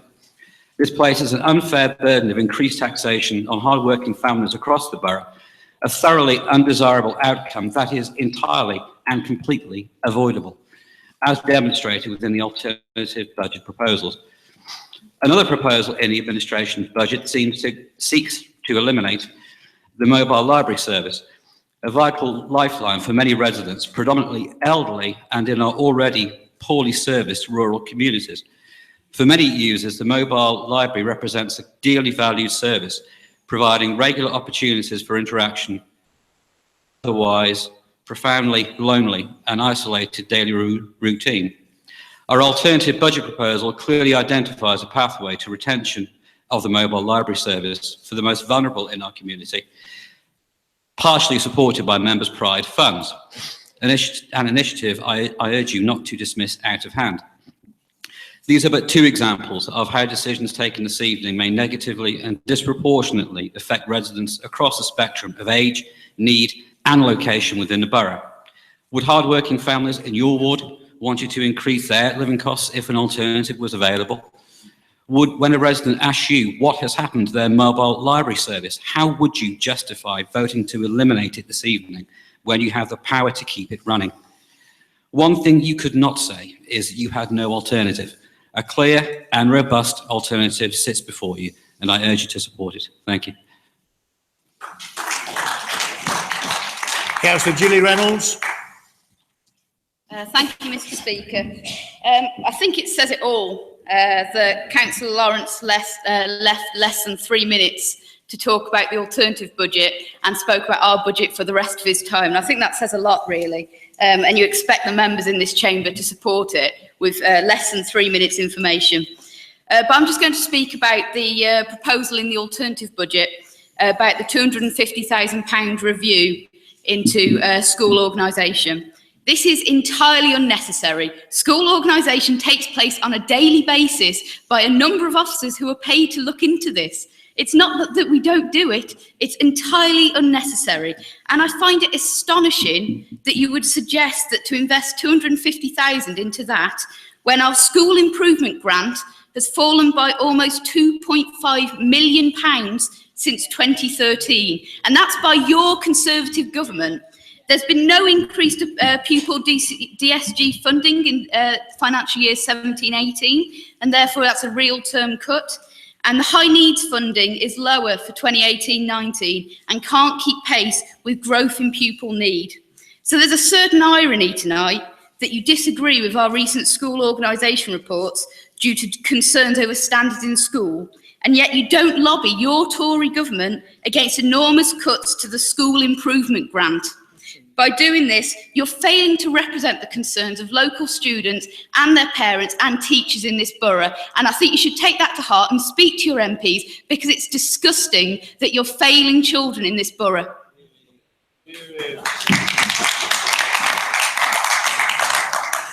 Stephen Bentley.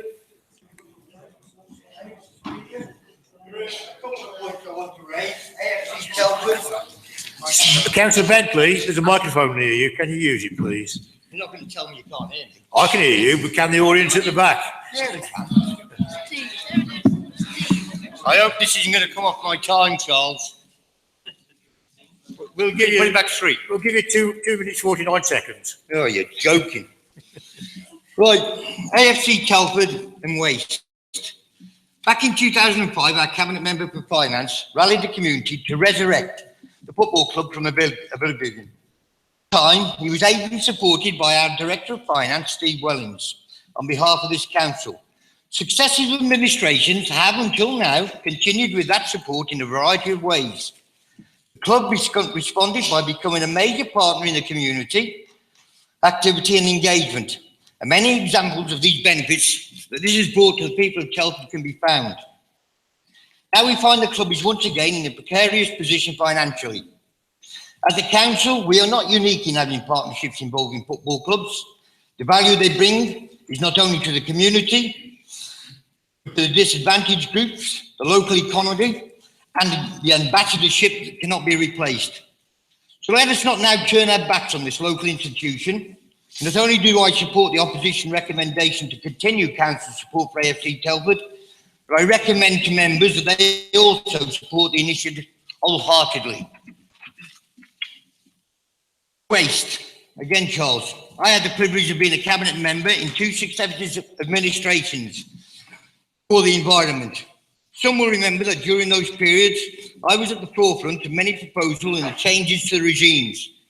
These changes included bi-weekly residual green collections, recyclable segregation, some of which were initially met with no community applause whatsoever. I think at the time I was probably the most hated person in Telford. Now I'm the second most hated. The first hated still in the chamber. Can you, sorry, can you stick to the budget, please, Councillor Bentley? Oh, yes, sorry. And don't get lost in the chamber. Right. I was also during those 2 periods at the beginning of the future contract award, which is now with Veolia. To my disappointment, the aspiration in respect to recycling targets has diminished considerably. If my memory is correct, this authority aspired to a recycling return of 70% by 2020. I now see we are working to a figure of around 58% by 2025.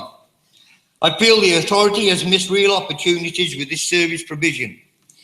Whilst I welcome and support the new recycling facility in Horton Wood, without doubt the borough has seen some very detrimental effects from the part-time opening regime of our old recycling sites, and it has almost certainly impacted upon the rise of fly tipping within the borough, especially in rural areas. I still firmly believe that we can attain a recycling rate of around 70%. Therefore, fully support the opposition budget proposal of 50k to investigate what measures can be introduced into the regime to achieve that figure and to combat the indiscriminate actions of fly tippers. On the mobile library service, I'd like to fully support what Councillor Burrow has said in that. And as way of this as well, this suggestion that the Councillor Pride Fund be used to potentially prop it up, I don't think that's an acceptable way. That fund, again, I believe I was one of 3 shamed for not spending it a couple of years back in the local press. Councillor Bentley, you're getting close to time. Right, I wasn't, Charles, until you interrupted me. You're out of time. Charles, you just wind up very quickly, please. So, I think we should continue with the service, take on the opposition proposal until we can find a real way forward and the provision of that service within the community. Thank you, Councillor Bentley. I did say Bentley. Yeah. Councillor Nelson.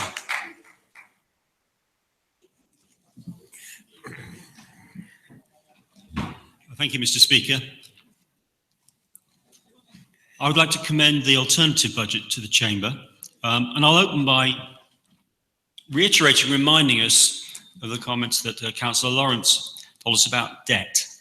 First, many of the priorities are shared between this group and the administration, including the protection of vital services, and the protection of vulnerable groups. And we've heard of our proposal to support the Kate team.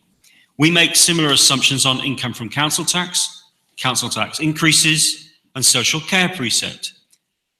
There are key differences. The most stark is our desire to protect the residents of this borough from seeing their hard-earned taxes one day being swallowed up by the debt interest on a potential staggering £347 million of borrowing. Any householder knows interest is dead money. Dead money. This may be appropriate for Shaun of the debt, but it's not right for the great majority of residents who work hard, save carefully, and look after themselves. We will reduce this debt. Householders borrow for assets. All residents know this, but they also know they will pay it back one day. We live for maybe 75 years, but we only have a mortgage for 25 years.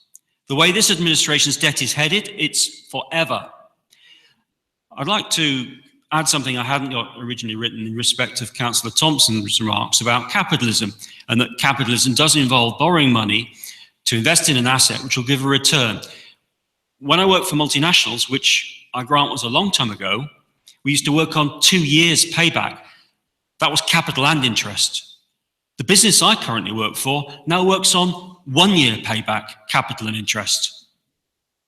There is a clear and measurable difference between our careful plans and this administration's reckless route to debt servitude. To close, I will amplify the remarks made by Councillor Bentley about the recycling. The administration's ambition to increase recycle rates, and it's a modest, tiny increase to 59% in 8 years' time, is modest in the extreme, when South Oxfordshire District Council is already achieving, according to National League tables, a rate of 66%. It can be done, and the world and people's attitudes will have moved on further in the next 8 years. More is possible, and so I propose we shadow our near neighbours in Wales and target 70% by 2025. As Councillor Bentley reminded us, this ambition will resonate with residents burdened with fly tipping across the borough, including a recent very major incident of fly tipping, and the fly tipping was of residual waste. No one fly tips recycle it, it's worth money. There are 2 other green measures: investments in right-of-way and investments in environmental maintenance. Please support this alternative budget, financially wise and kinder to the environment. Thank you. Councillor Shirley Reynolds.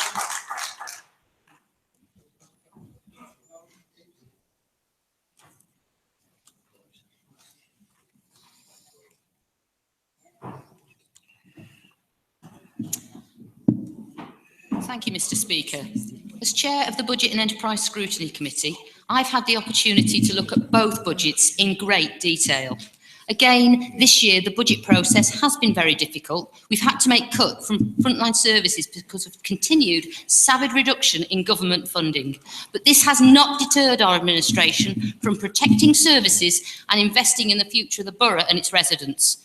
We continue to support the food bank and have made additional funding available for children's safeguarding, an extra 4.5 million into children's safeguarding, and this does cover CSE and looked after children. Promotion of Destination Telford continues to ensure business investment in our town. Southwater alone has generated over 400 jobs. New Place continues to provide over 400 good quality homes for hard-working families while also generating a profit.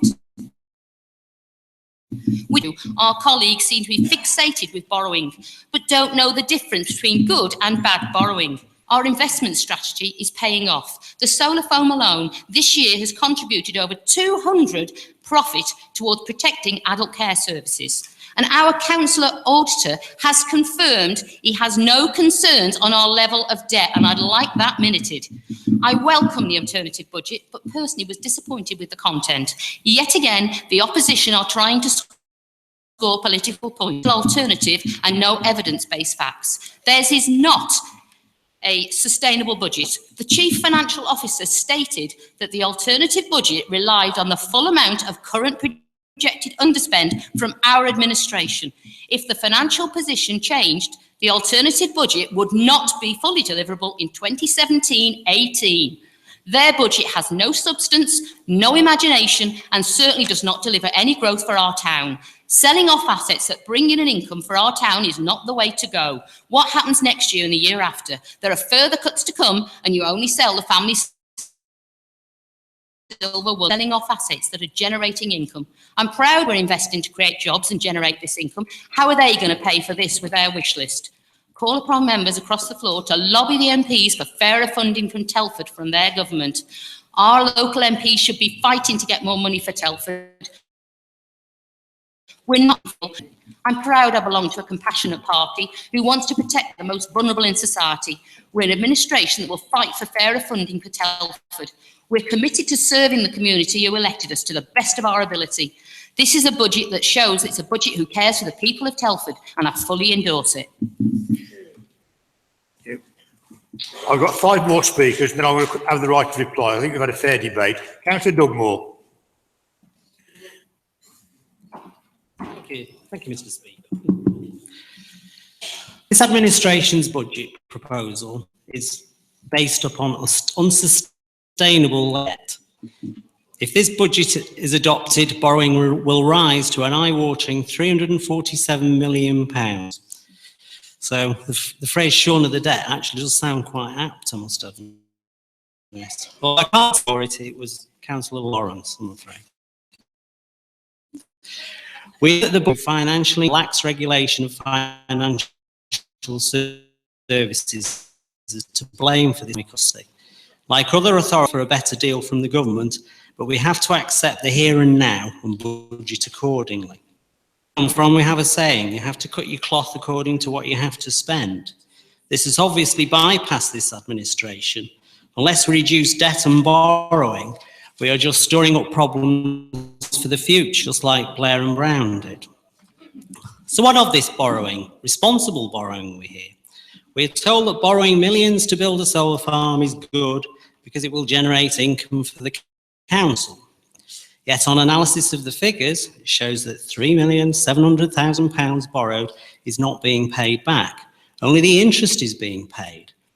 So the much trumpeted solar farm generating income will not generate any income if you don't pay off the loan. When will the money be paid back?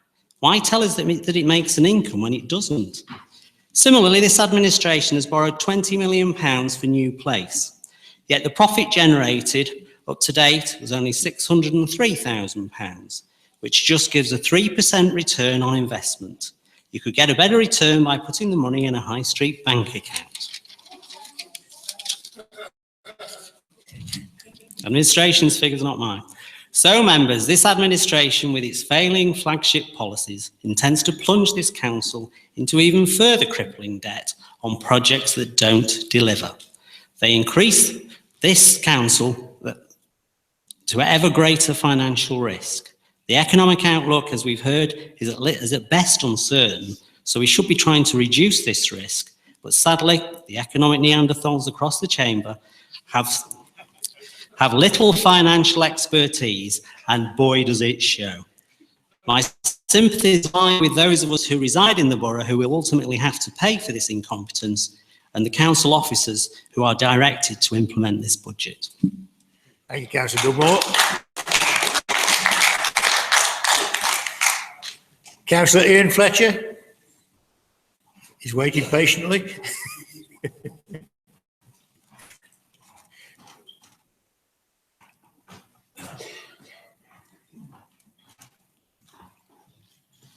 Thank you, Mr. Speaker. My, not really a speech, it's an actual question to the Cabinet member and possibly the leader, as he hasn't actually exercised his right to speak on the motion. He will in a minute. I would their attention to page 188 of the papers, which is Appendix D3, the Treasury Strategy and Treasury Update Report. On page 188, it has the details of commercial schemes with external borrowing, which, as my colleagues has very clearly already mentioned, is going to go up and go up and go up. I wish to have a definitive answer from the Cabinet member. Have said that they're making £200,000 clear profit on the solar farm. However, 288 shows that the external borrowing for the solar farm stays exactly the same at £3.71 million every year for all the years detailed in front of us. Now, if you're making a clear profit on borrowing on the solar farm, with dealing with all the costs of it, any reasonable person would expect the amount outstanding, the amount borrowed, to go down. It is not. Therefore, your £200 million a year clear profit after all the costs is not factually correct. So from the Cabinet member, when are you going to actually pay back the money you have borrowed on the solar farm? Thank you, Mr. Speaker. Pleasure. Councillor Sean Davis. Mr. Speaker, first, can I thank the opposition group for preparing their alternative budget. We live in a democratic society, and holding this administration to account is the opposition's job. That's what they get paid for, and by providing an alternative, it allows residents a very clear choice adopted by the administration and the proposed approach adopted by a opposition party. And that is fine. And life is about choices. You can choose to invest in projects like New Place, the solar farm, the growth fund, and that is fine. But you can also oppose projects like the growth fund. But what you should not do is oppose it on the one hand and then put press releases out praising the benefits of the thing that you have voted against. Discover Telford, voting against the money last year and putting press releases out and trying to grab credit for the things that Discover Telford are doing. And furthermore, Mr. Speaker, you should be honest with yourself. What members of the opposition party say about their budget. They must know, mustn't they, alternative budget, that in the first year alone, they are relying on £19 million one-off to make this budget work. Nearly £20 million of one-off funding. They must know, mustn't they, because they are supporting it, that from the year after next, there is no additional money in the budget for roads. So, Councillor Lawrence, it astounds me that over the last 3 years, including last year, you promised and pledged a massive investment in roads and footpaths. And this administration has listened to the arguments in respect to that, adopting your approach, and now you're disagreeing with yourself. It's unbelievable. Speaker, let's be honest with the public. This alternative budget, if passed, would, and I quote from page 15 of the alternative budget, the pamphlet, that the savings to be identified in 1819 is nearly £9 million, and the savings to be identified in 1920 is £16 million. Now, what does that mean to residents in my ward and residents in other members' wards? That's more cuts to services, Mr. Speaker. And they haven't had the audacity, the honesty to put it into their alternative budget how this money will be saved at all. And there is also, just finally, Mr. Speaker, fairness here, fair funding for Telford and Wrekin. One of the key priorities that I set out when I became leader in May. We haven't played a game of promising to put council tax up by 50% to secure a sweetheart deal by this government. We're not doing that. What we are doing is playing by the rules. And we need our members of Parliament and our members of all political parties in this chamber to get behind Telford and Wrekin and call for a fair deal. Not a special deal, a fair deal. Councillor Burford.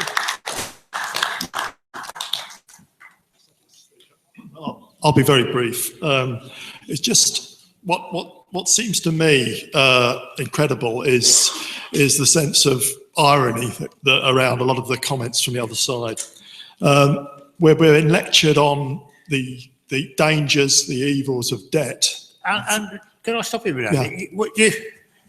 Is your point of order you're moving?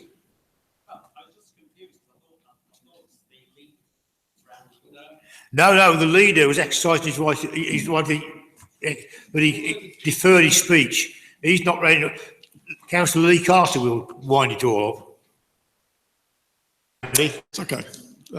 We're being lectured on the dangers and the evils of debt from the Conservative Party that's responsible, as Lee Carter explained in his introduction, for fabulous levels of debt nationally, absolutely fabulous levels of debt.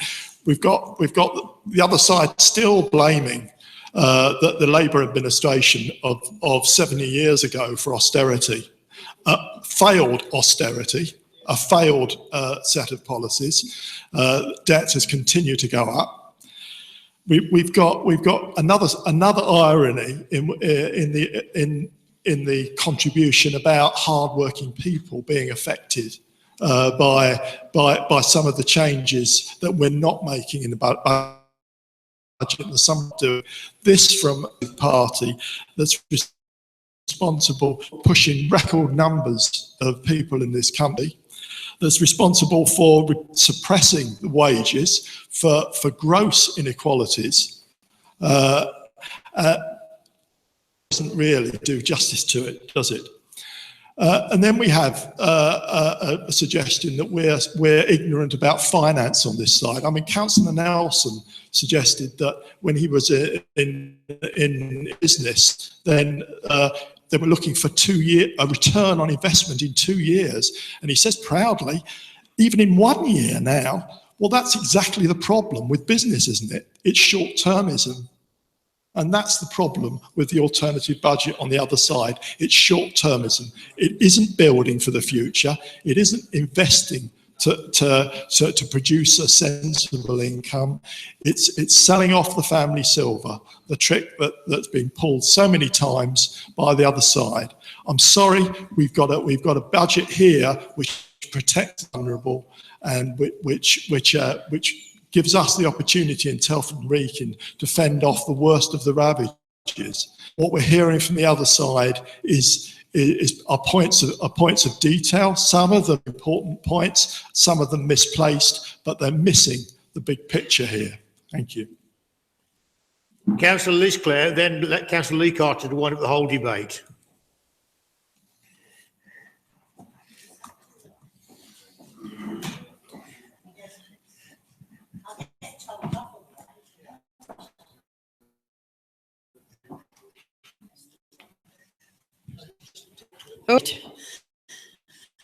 Thank you, Mr. I know there's a lot of garbage, left and right, gone on tonight, and I wasn't going to add to it or prop it up or whatever, but I do feel there are a couple of things within the alternative budget that I really ought to put the record straight. Mobile library. The figures that you look at in the context of the whole millions that we're looking at doesn't look large. But if you take the figures that this service provides to, it's very minimal. That might sound harsh, that we are in fact dispensing with it. But my office is to write to Councillor Eade a few months ago, asking him whether his contacts in the rural parishes, not the Pride money, in the rural parishes would consider providing a mobile library service. up-to-date response. So the mobile library service. Sorry, let's put another point of order. Stand up and make it, please, properly.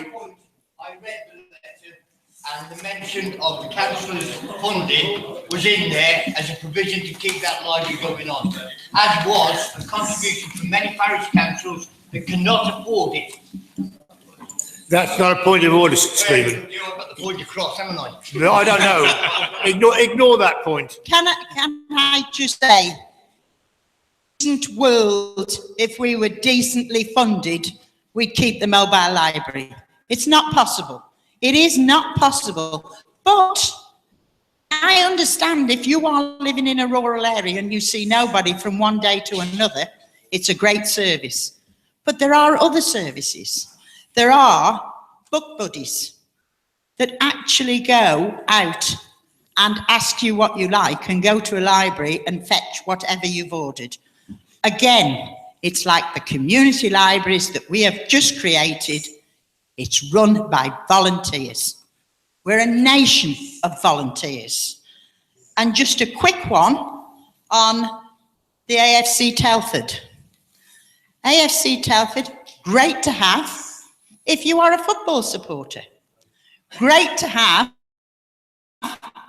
in Wellington, and it brings in business. I don't deny that. But about 2 years ago, we were in constant touch with AFC Telford, who wanted to create in Madeley of the 3G pitch to actually give the opportunity of them doing some work down in Madeley and seeing around that perhaps couldn't get to Wellington and use their facility, or where other facilities are.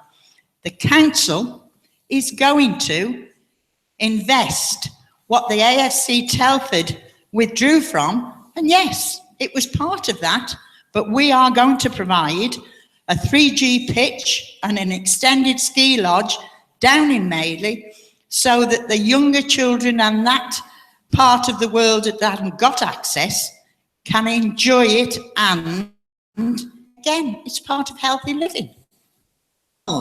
So it's a good investment, and if AFC Telford want to come in with us at a future date, I would welcome that with open arms.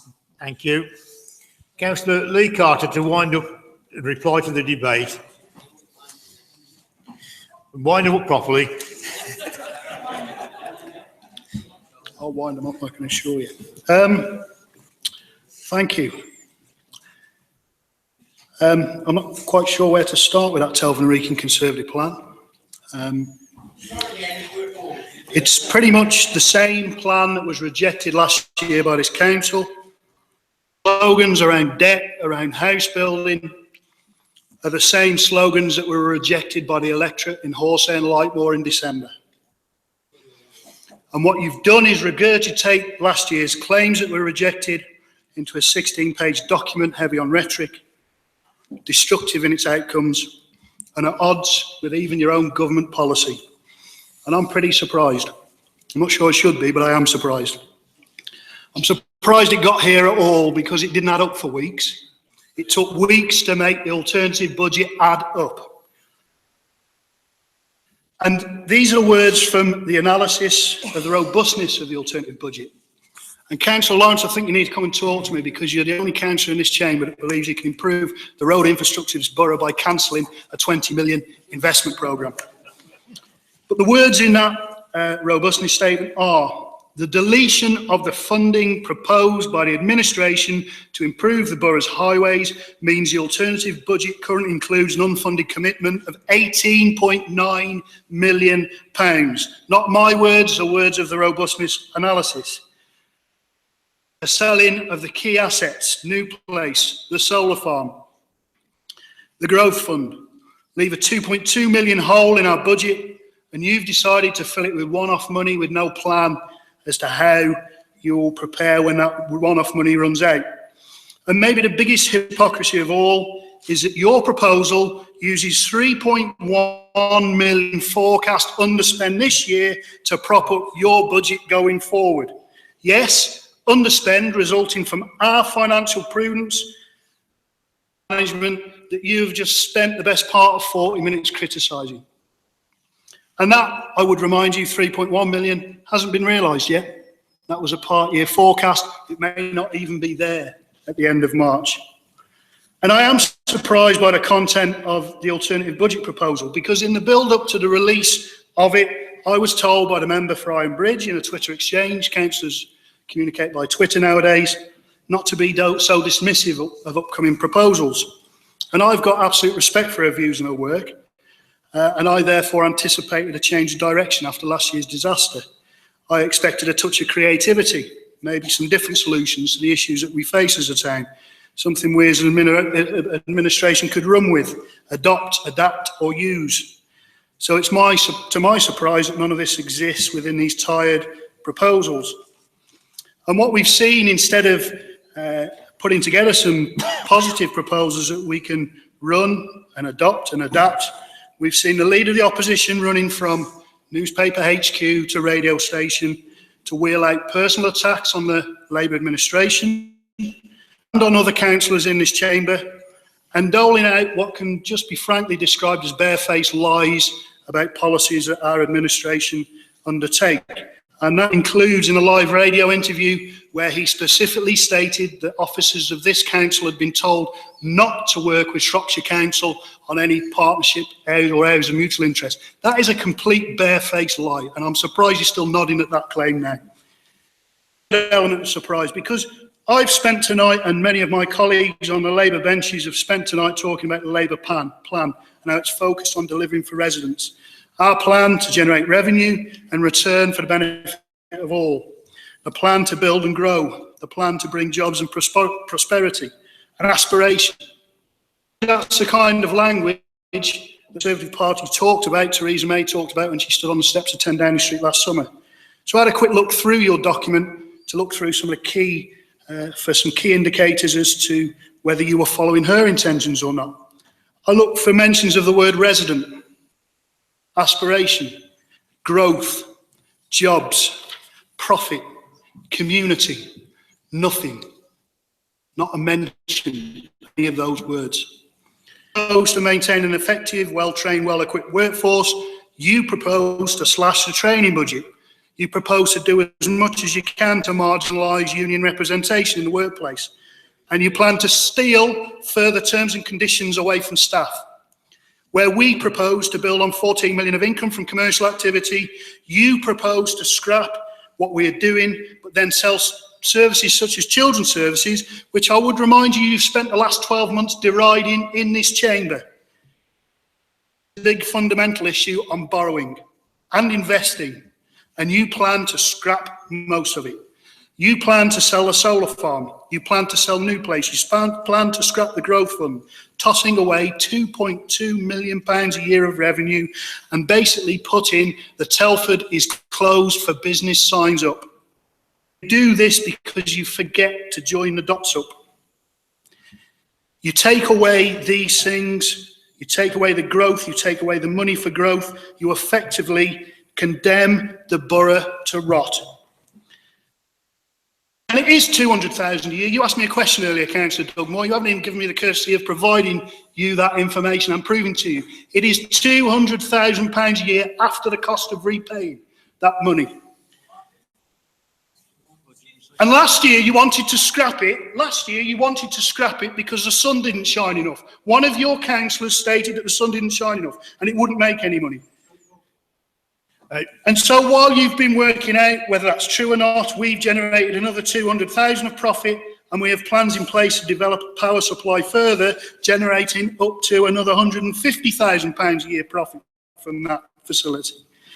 In terms of new place, 1.2 million a year profit, over 200 good quality homes already. There is no reasonable excuse for selling that off.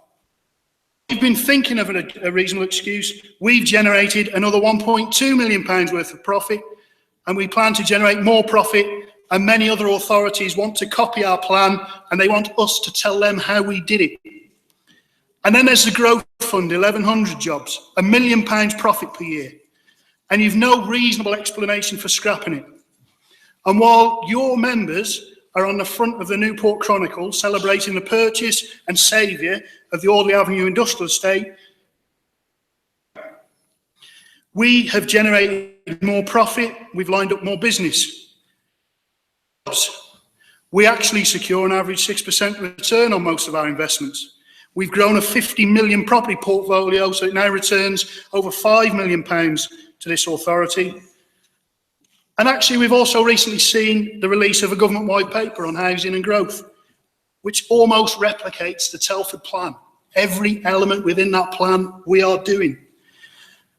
And then we talk about reduced borrowing, and Councillor Tomlinson I've got a lot of time for actually, and he articulated the case very well. But even after paying down that debt, we are still 2.2 million a year worse off. And you gloss that over with one-off monies for now, but in a few months' time, a council further decimated by Tories, Conservative government cuts, will be unable to protect the most vulnerable because that one-off money will have gone. And you say it's for the benefit of the wider population. Just who will benefit? Who will benefit? You're not proposing a council tax cut for the wider population? Who benefits? You can't tell us who actually benefits from that. Because basically you've put together a 16-page sham based on political point scoring. AFC Telford United being one of those political points. And this is what happens when you seek the easy road to a cheap headline without understanding the consequences of what you are saying. This is what happens when your message isn't getting through, even in the seats that you've always held. And instead of changing tack, you repeat the same spiel, only in a more ramped up, missing way. Mr. Speaker, there is only one budget this evening worthy of serious consideration, the one which sets out aspiration in the face of this enormous challenge, the one which thinks through every consequence of what it proposes, the one which plans and prepares and facilitates growth, business, jobs, infrastructure, income, profit generation to be reinvested into our town and the services that this council provides. Members, there is only one proposal, the Labour proposal. Thank you. Right.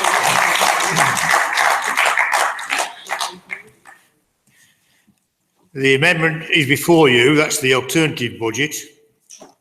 All those in favour of the alternative budget, the amendment, please show. All those against, please show. I think that's clearly lost, the amendment is. We now come to the substantive budget, which we've had a fair debate on the whole budget item. So I propose to take the proposals as they are, which is overview and revenue budget recommendation D1. All those in favour, please show. I've got to do it separately because the last one has got to be a recorded vote. That's why you may question why it's separate. Right. Can somebody count them, please? There's two here. Right. Those against?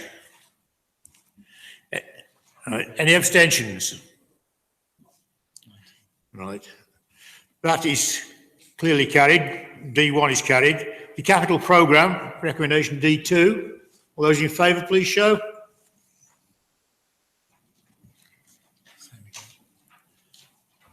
Okay. Those against? Right.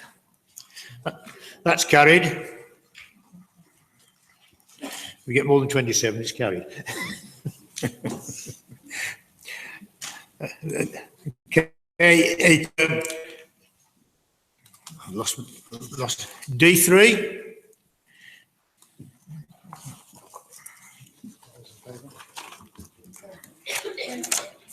Which is those in favour, please show.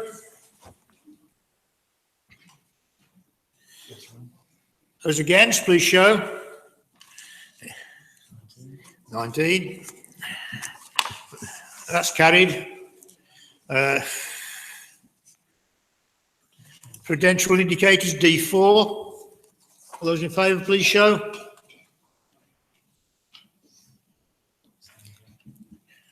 Same again. Any against? That's carried. Now, the council tax formal resolutions, which is D5, I have to have a recorded vote for this one. Okay? So this is a recorded vote on D5. I've got no option. Councillor Ashford. Against. Quiet, please, while we're doing the recorded vote. Councillor Barnes. Yes. Councillor Bentley.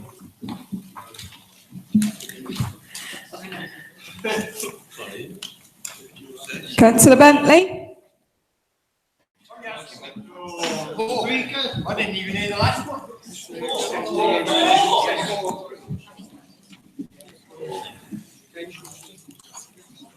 Councillor Blundell. Councillor Beerford. Councillor Sporrell. Councillor Carter. Which one? Yeah, sorry, Eric Carter. Lee Carter. Councillor Clare. Councillor Cook. Councillor Davis. Councillor Dugmore. Councillor Reid.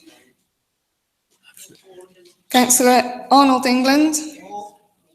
Councillor Nathan England. Councillor Evans. 4. Councillor Ian Fletcher. Councillor Veronica Fletcher. Councillor Francis. Councillor Greenaway. Councillor Guy. Councillor Hoskin. Councillor Jones. Councillor Keenan. Councillor Lawrence. Councillor Loveridge.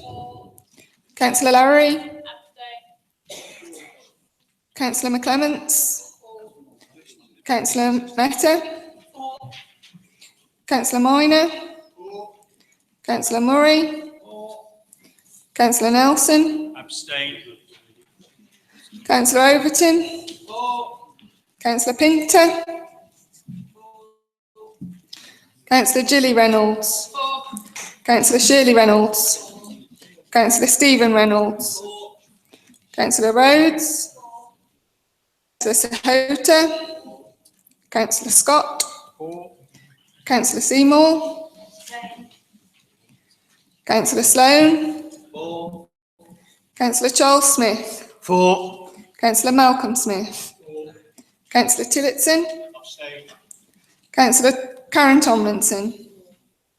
Councillor Bill Tomlinson. Councillor Chris Turley. Councillor Watling. Councillor Wright.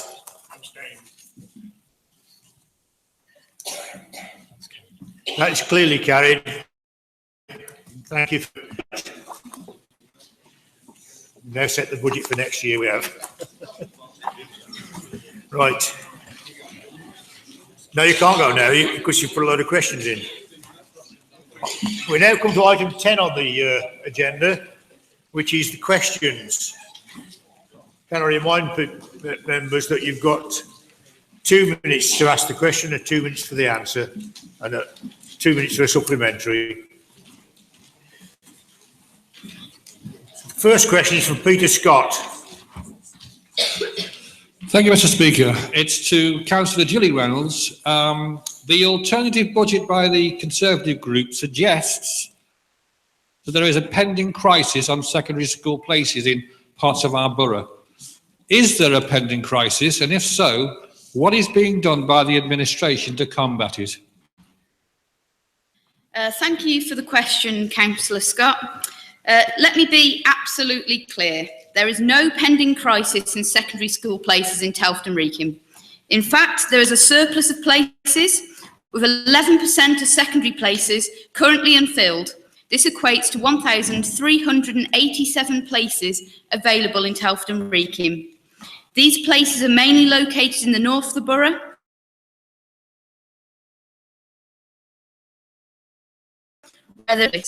This is important as it's the north of the borough where recent housing development has taken priority.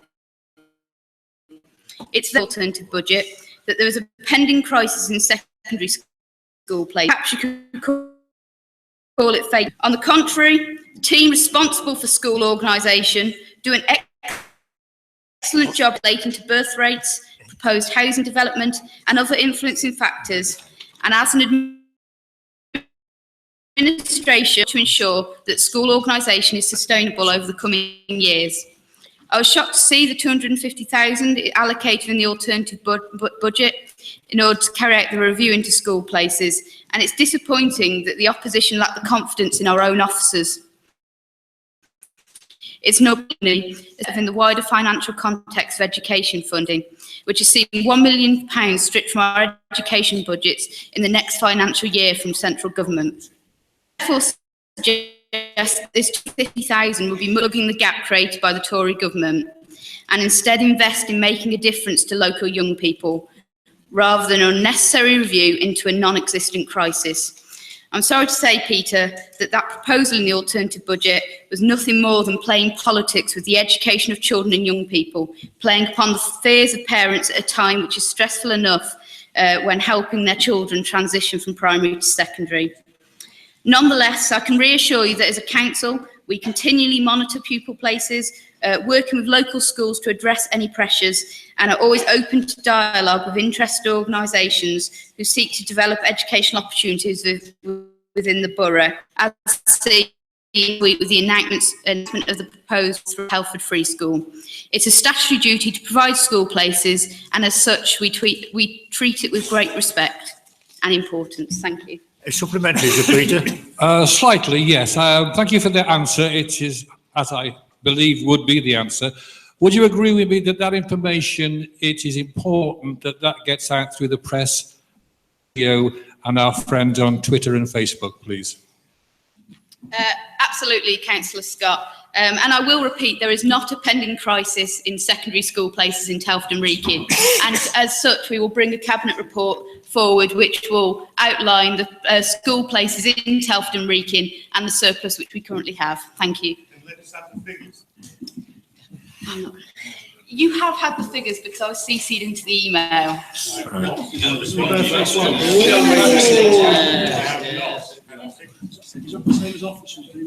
There is no debate on these issues. I'm sorry, there's no debate. If there's a conflict there, you will take them outside the meeting.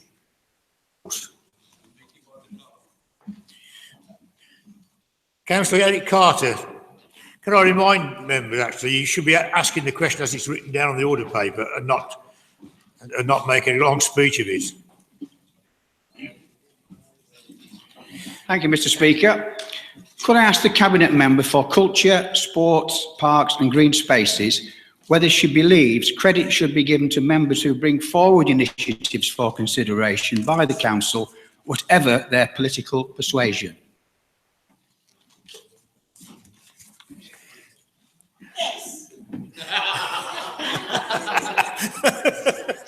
Thank you very much for that answer, but I might come back on this, and this does not just refer to you, Liz, this refers to other people as well. I have spent please don't laugh, I don't like it. For the last 6 months, I have spent my time, a lot of my time, bringing forward, working with officers for a sports hub in Newport around the Burton Borough School and the Shuker Field.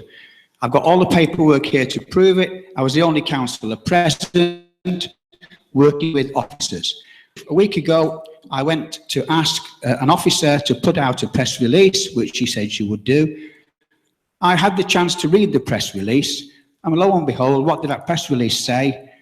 Working with Newport councillors, no mention of me in particular as being the... Excuse me, I was the person that brought forward the initiative.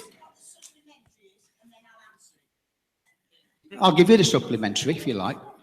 The supplementary is, you've said that you agree that you're not politically motivated just to do it for one side and the other. My question is, when you deny the person who's brought this initiative forward the opportunity to be even mentioned, why would I bother in future waiting for officers to give a press release, and why not do it myself? That's it for. The interesting thing is, did you see a press release of any sort go out? No, I didn't. No, I didn't. But there will. Councillor Carter. Excuse me. I didn't pull the press release. You pulled it. But since then, I've spoken to the officer concerned, and there will be a press release going out, and I will be making it. Councillor Carter, you know how these questions work. You're having a debate on it now.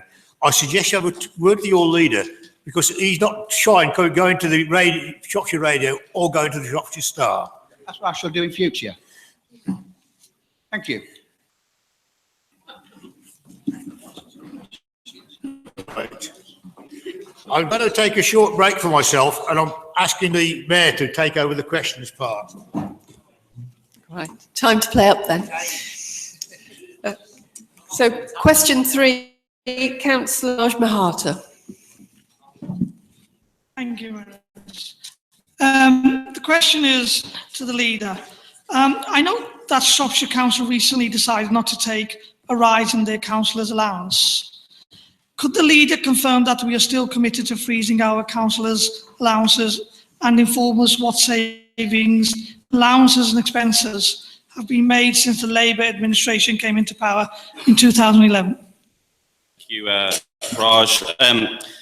First and foremost, when the administration came into power in 2011, they took the decision to reduce the amount that they were entitled to in respect of special responsibility allowance by 10%. A decision was also made by one cabinet member not to take any special responsibility allowance at all. In effect, this decision resulted in a rate of £137,128. The new administration also reduced the number of other special responsibility allowances that were paid, and did not, during the period of that administration, increase members' allowances as they were entitled to in accordance with the scheme, leading to a further compounded saving of £105,000 and £614. During the course of this administration, this has led to a total savings to date of £242,742 through the reduction of special responsibility allowance and the decision not to increase members' allowances. Raj, do you have a supplementary? Yes, I do. I know the leader's answers. Please, can you inform us how much money the council saved as a result of the cabinet decision to take a voluntary cut in the allowances since 2011, and what the money has been used to fund? Would the leader confirm that the cabinet will continue to maintain the voluntary reduction, and how much savings will be spent in the future? Thank you. In respect of the total savings, as I say, close on to £250,000 in savings, which has gone to fund council priorities. What I can say is that the Cabinet has agreed that further freeze will continue, and that in the summer of this year, we will launch a children and young person bursary scheme in order to help the young people of Telford and Wrekin achieve sporting and educational excellence. And I also say, Mr. Speaker, Mrs. Mayor, that I would also encourage people to really look how they can also contribute to the work of this new bursary scheme, a bursary scheme that will be launched in time for Telford's 50th anniversary, investing in our borough's future. Question 4, Councillor Pinter to ask a question of Councillor Watling.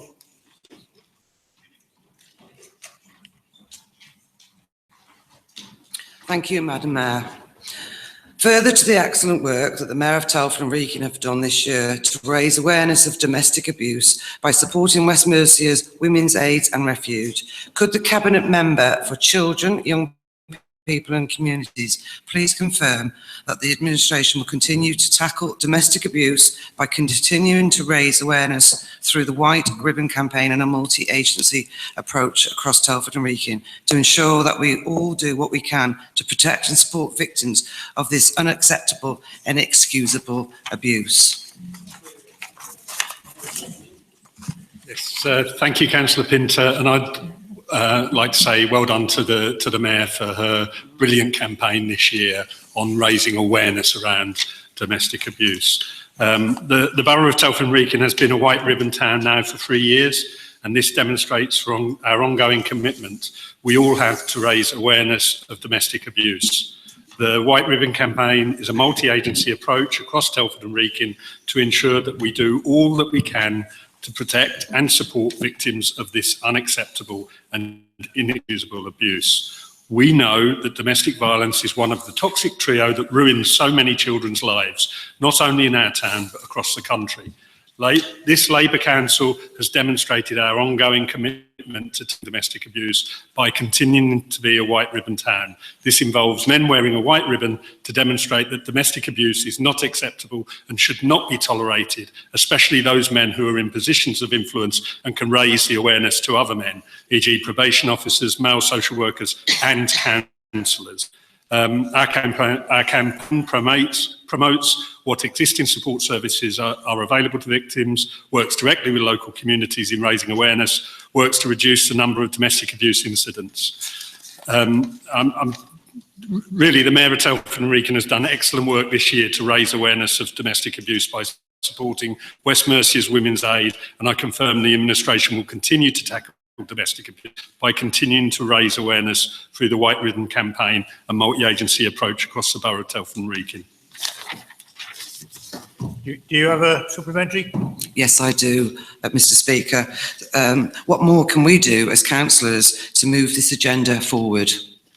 Yeah, thank you, Councillor Pinter. We're in prominent positions as local politicians to champion the battle against domestic violence. Male members of this council can and should be role models for all men and be, by wearing our white ribbons with pride, saying to everyone that domestic violence is unacceptable, no matter who, no matter where, no matter when.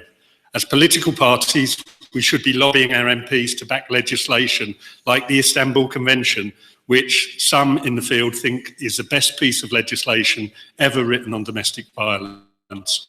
Fortunately, representatives of the Conservative Party filibustered out of Parliament. Thank you.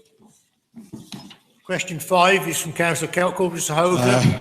Thank you, Mr. Speaker. I would like to thank the leader and the cabinet on the way they've worked with West Mercia Police, residents and business in a lead up to and on the day of the March of Britain First. Can I ask Councillor Paul Watling if he will continue to do all in his power to keep such marches away from our borough, which does nothing more than divide our communities and damage the local economy? Thank you, Councillor Sahota, for this question, and I know it has great importance to you personally.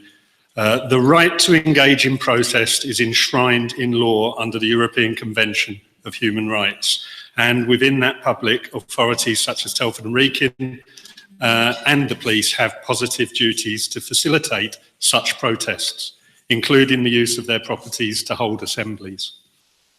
The visit of the EDL back in 2011 had a detrimental impact on Wellington traders, and I was determined this was not going to happen again. We worked in partnership with the police and through their negotiation skills managed to keep this protest away from Wellington and keep the area free of disruption, and gave the police a much more compact theatre of operations in Telford Central. We as an administration have been working hard to create a town that is a safe place to work and live. However, the recent negative public debates and media publicity has attracted interest from far-right groups to protest on issues that are not connected to our town, have targeted our community in Wellington to publicise these for their own nefarious interests. Planning of this protest has been an excellent example of partnership working between the Council, West Mercia Police, the community and other agencies. I visited and reassured our communities and traders that we were determined that Wellington would not be affected and will continue to work with the community to keep such marches away from our towns. However, we as leaders have a responsibility in protecting our communities and not using the issues and challenges we face for scoring political points.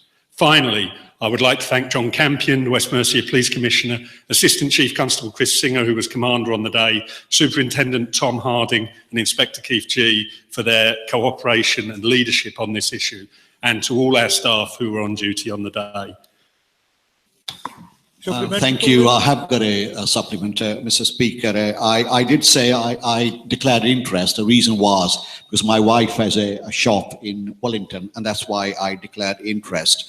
And Paul is quite right, because the traders of Wellington remember quite vividly what happened in 2011 when the EDL march came to Wellington, and they told me my wife didn't have a shop then or anything there, and they tell me now that the shutters were down on that Pacific Saturday. The customers stayed away, and the town was a kind of a ghost, and the traders lost a day's taking, and they are really pleased this time that the council and the police and they kept the marches away. So it's a big thank you to the council and the police for keeping this particular march away from the traders. My question is, what can we do to make sure they don't come back? Yeah, it's a shame. We can't ensure that they won't come back, but it's beholden on all politicians from all sides of this chamber and outside as well to be wary that their use of sensitive issues as political footballs does have knock-on effects, including the huge amount of money it has cost the taxpayer to police and staff these difficult events. I am proud of this Labour administration, that this Labour administration was able to protect all our communities from the damage that this unfortunate event may have inflicted on them. Question 6, Councillor Nathan England. Thank you, Speaker. Please could the Cabinet Member for Education, Employment and Regeneration update the Council on the most recent youth unemployment figures and the action we are taking to help young people ready within Telford and Wrekin?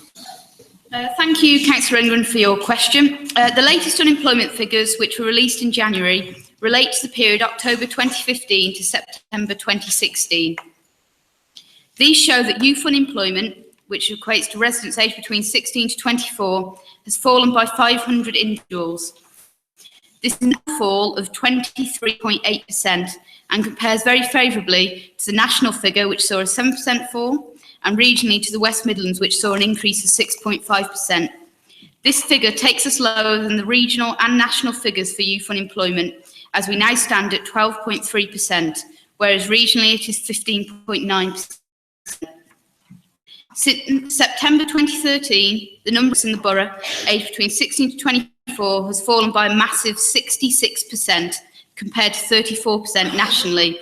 This figure is a real testament to what Telford and Wrekin Council, through the job box, have achieved locally for our young people.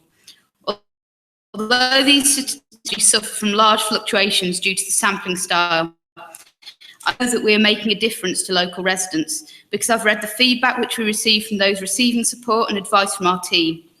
These young people are often suffering from low self-esteem, sometimes mental health issues or family pressures at home. The key to the success we've achieved in Telford and Wrekin is our ability to link local services, signpost the support required, but more than anything, demonstrate that as an organisation we have faith in our young people locally. We believe that they're capable and deserving of achieving on their chosen path, and that everyone in our borough deserves the best opportunities, and Telford is the place where young people can succeed.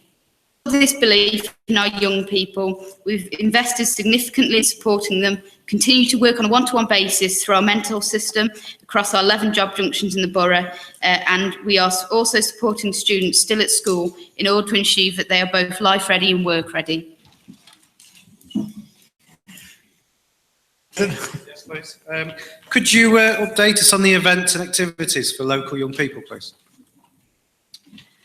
Of course. As part of the Life Ready, Work Ready programme, we're supporting schools to develop a robust careers and enterprise plan, facilitating greater engagement between students and businesses. This aims to get young people thinking about future career options, as well as working with businesses to demonstrate that their future workforce is prepared and engaged. 16 of our local secondary schools are already signed up, and are already working with local businesses such as Capgemini, Denso and Mambu Bowdler Solicitors in order to identify the support which young people require to access the local job market. Coming up on the 16th of March at the International Centre is this year's apprenticeship show. Last year's event was a huge success, and this year's is proving to be even more popular, with already over 70 exhibition stands where employers and training providers will be showcasing a wide variety of apprenticeships and careers. We've already seen twice as many people pre-register this year compared to last, with even more schools and colleges recognising the importance of this event and ensuring their students are able to access this opportunity. Once again, we're working in partnership with the British Army to deliver this event and with the University of Wolverhampton joining forces to provide a fantastic event for local residents.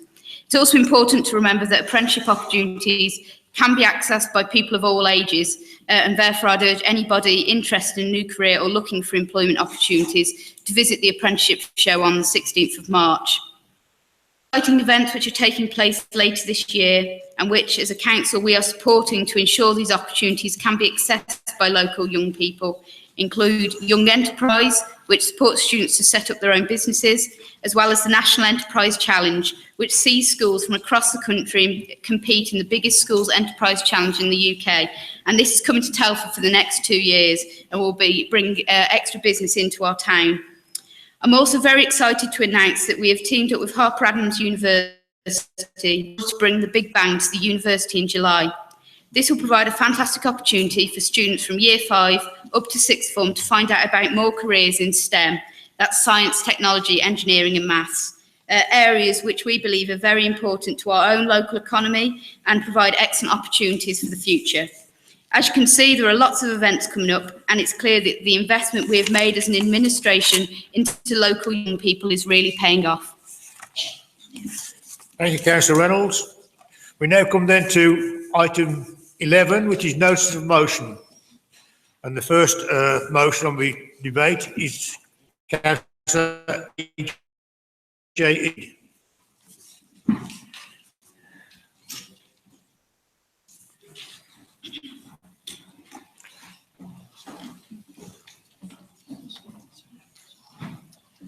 Well, thank you very much, Speaker. I would like to propose a motion on joint working with our next door neighbours at Shropshire Unitary Council. In doing so, I firstly want to deal with the vexed issue of any potential merger, which seems to be continually raised by the current administration. I would like to mention that myself and colleagues have met again with the leader of Shropshire Council, and are in absolute and utter agreement that there exists no case for merger.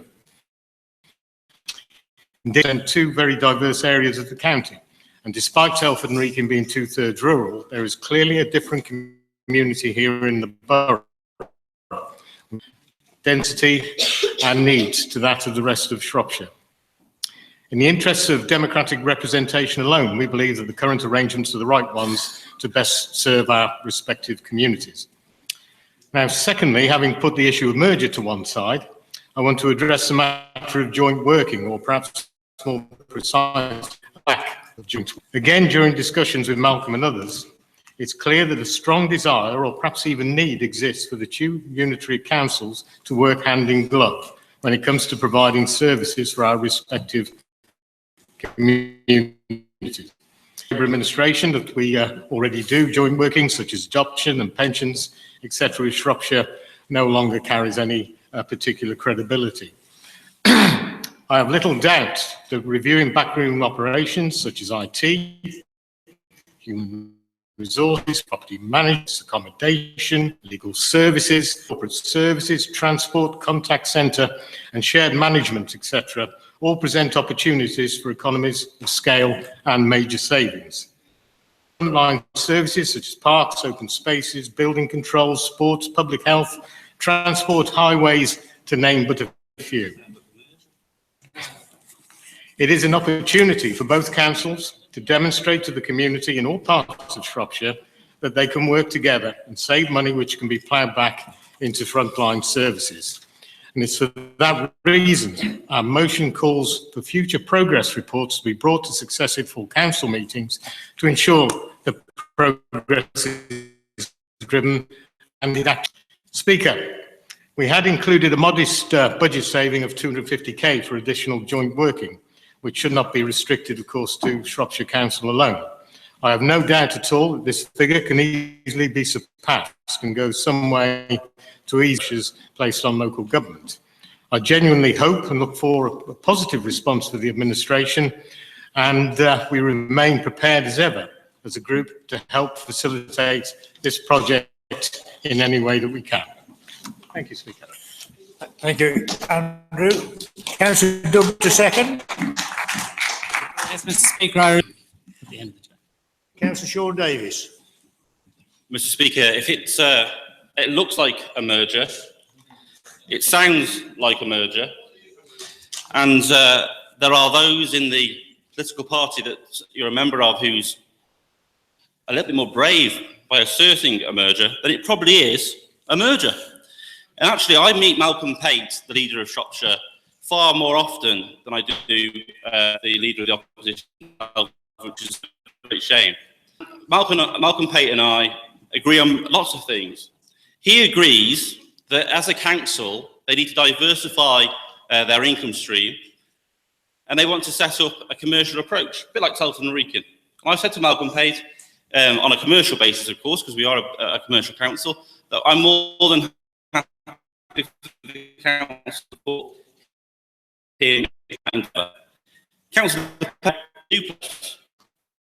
And I've said to him that I'm more than happy on a commercial basis to talk to him about new place. He talks to me about strategic in this moment. And why we often is working together. I've got a the residents in Telford together. There used to be a trust.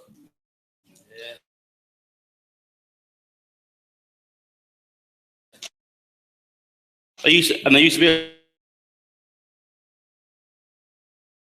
trust. And in the first of Telford and Shrewsbury Hospital, this is decade where class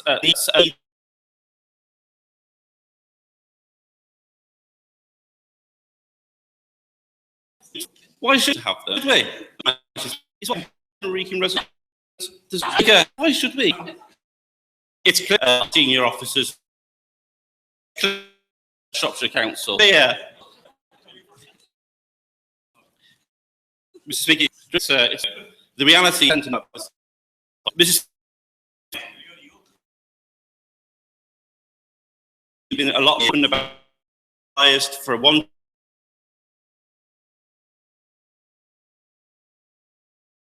DCG for Shropshire Hospital for one for Shropshire.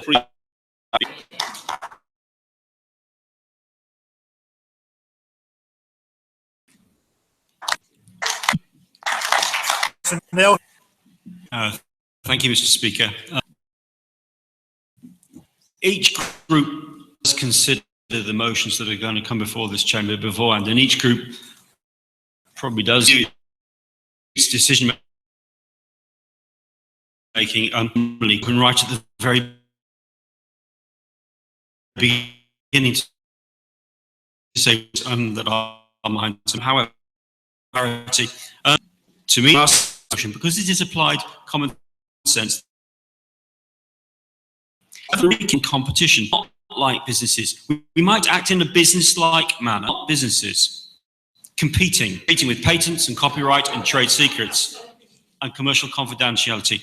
I'll state the obvious for members to remind us we're bodies with two duties to discharge: statutory duties in respect of services, presentation. We are divided, and probably this side, people functions. Where there is one function and economy of scale, there should be pooled provision. A simple example,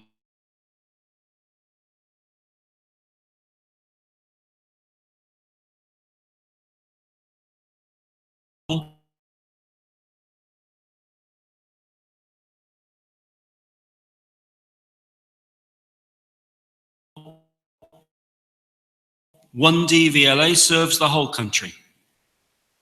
Demographics.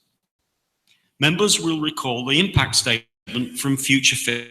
I think, apologies of that exercise, no one in this chamber questioned the published findings. Population with very different needs. Here in the back streets of urban Telford, compared to the villages and garden suburbs of Shropshire.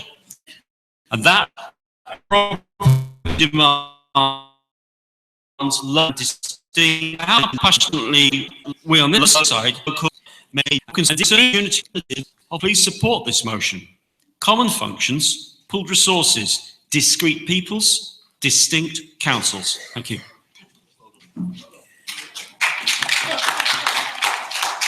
Eric Carter.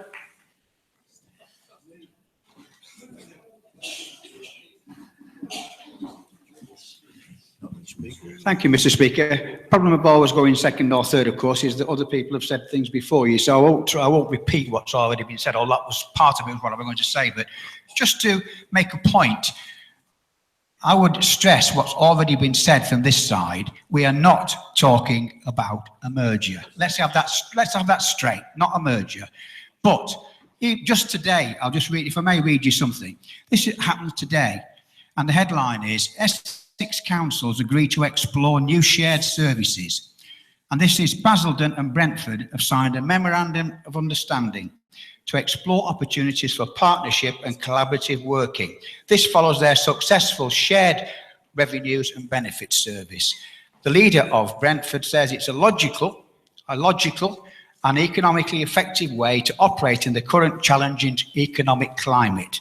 And our residents rightly expect us to identify ways to provide best value. Shared services between Brentwood and Basildon are up and running already, but we will explore further opportunities. That's what we are asking for. That's all. Finally, she says, we are looking to provide two separate councils, which we are, providing one seamless service by working together to support one another and in a way that saves both councils money. And then the leader of Basildon replies, we commit to explore with Brentwood, creating the right structures to be future-proofable to meet the shared services opportunities and changing financial picture. Doesn't that sound sensible? Why wouldn't you do it? Thank you.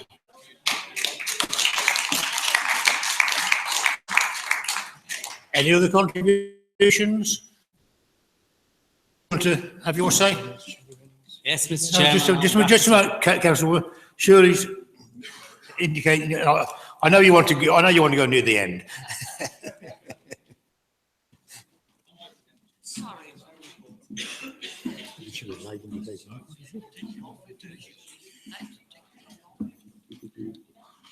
Okay. Thank you, Mr. Speaker. I am worried by the wording of this motion. It may only be a play on words, semantics, but words mean so much. Can the nation be trusted to stick by what they say? I believe it is just a way of getting a merger through the back door. They cannot be trusted on this issue. We know from other issues in the borough that what is said and what has actually happened isn't always the same. This is a matter of trust. We know the opposition only want one council, Shropshire. After all, Councillor Eade said on Radio Shropshire on the 9th of May 2013, I quote, perhaps we should look at one authority for Shropshire. And then again, when pressed later in the interview, I quote, why don't we have one council for Shropshire? These quotes speak for themselves. The opposition cannot be trusted on this issue. We need to protect our borough from this. Whilst joint working is sensible, we already do on some issues. If this is just for financial reasons and not a merger through the back door, then remember, we don't need to look to Shropshire to share functions and money, as We've already made 45% savings on back office function, which is a lot more than the usual 20% made by audit authorities from shared services. I'm concerned about the services you wish to share. Treasury functions and chief officers, to name but two. How can they serve two masters? Which council will get the growth and the investment? This is an impossible situation. We already outsource many services such as housing, waste services, environmental services, adult service delivery by private and voluntary sectors. We already have had to cope with 96 million of cuts, and I believe we are delivering an effective and efficient service. Our staff are working really hard to develop new models of service to ensure that we are doing what we can to protect frontline services. Any further outsourcing or shared services will mean outsourcing the decision making, and judging by the decisions that have previously been made in Shropshire, I say no to any merger now or in the future. This administration will always protect Telford and Wrekin and his residents. Telford and Labour, our residents and their services are better served under Labour. We will protect services. Moreover, we are seeking to grow services and investment in Telford. I'm not sure this will happen under Shropshire.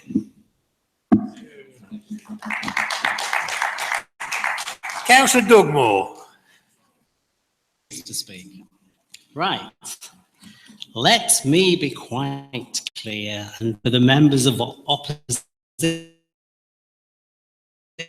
I will. Now, back to normal speech. We don't want it. You guys don't want it. It won't happen. As the lead pages shared services, stay with us. Against the motion. You've just told us that there's 3 pages of, you've got 3 pages of shared services, or is that just another lie? I don't know. But you cannot have it both ways. You either support shared working or you don't. Or perhaps you just sound like a slippery lawyer. I don't know. Mr. Speaker. We support the cover.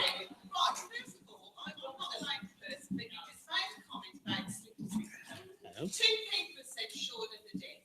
It's so pathetic and childish and just like scorpions in a cage. I know they're nothing to me, you're nothing to me. It makes me so cross. My mother said to me when I was a child, we won't bang our heads together. And that's where I feel about both people across the doors, because it's just pathetic, stupid comments that you make. Right, can I continue?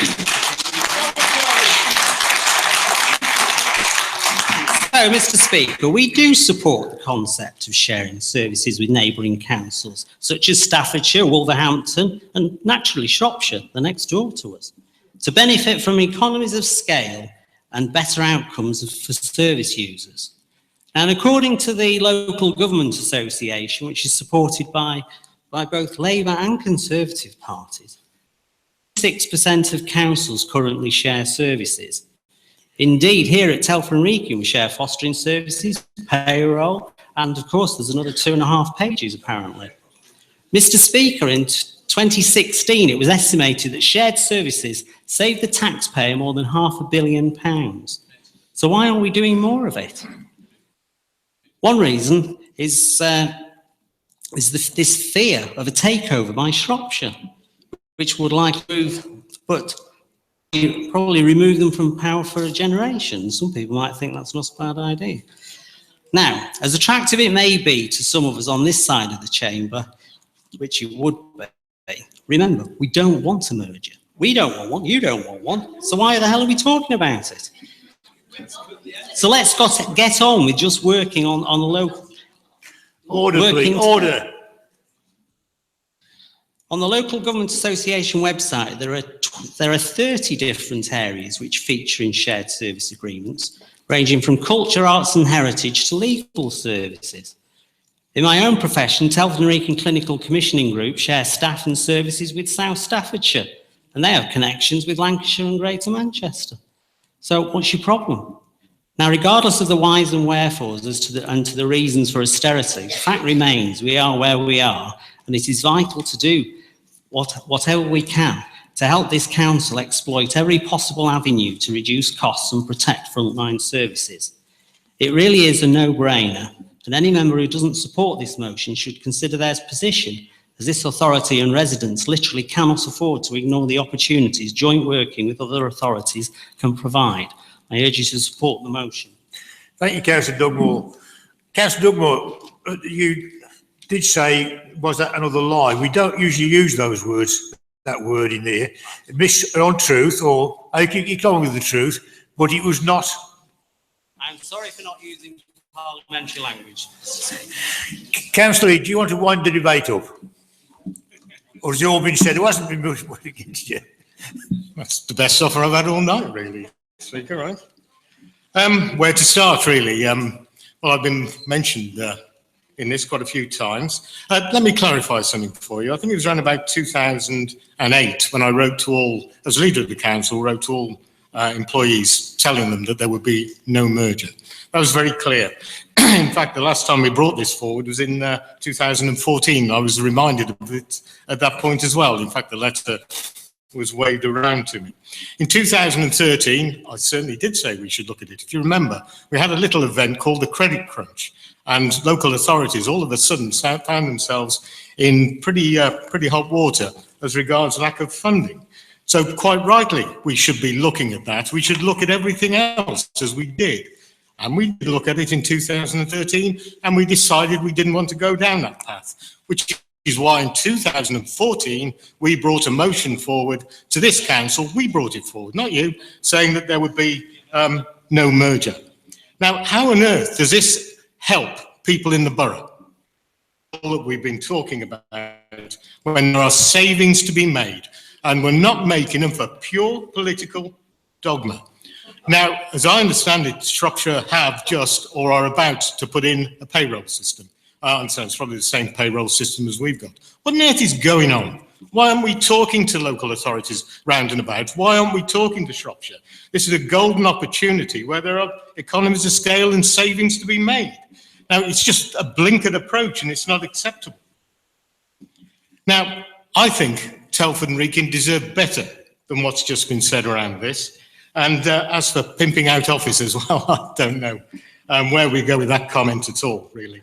You know, it just strikes me that there's a lack of imagination, there's a lack of common sense, there's a lack of vision here, and there's a lack of leadership in this authority that can actually deal with this issue as well. So let me be quite clear on this if I can, because I'm not quite sure what out of the two words no and merger. If you could let me know which one it is you haven't quite grasped, I'll try and help you. But other than that, let me be very clear. As I've agreed with Councillor Pate, and it's not up for negotiation right now, we don't want it. He doesn't want it. We don't want it. But people in this borough do need the income that could be generated or saved and spent on frontline services. These two authorities, or at least Telford and Wrekin, would actually start to have meaningful conversations with its neighbouring authority.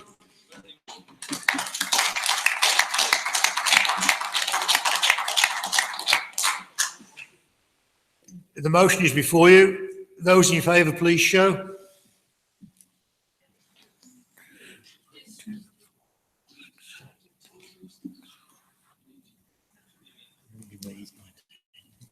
Those against, please show. Any abstentions? One abstention. That's lost. It falls, that motion does. I was thinking of another thing I used to do, the one or the you lost them, but that one's lost. So it fails. The second motion by Andrew Eade.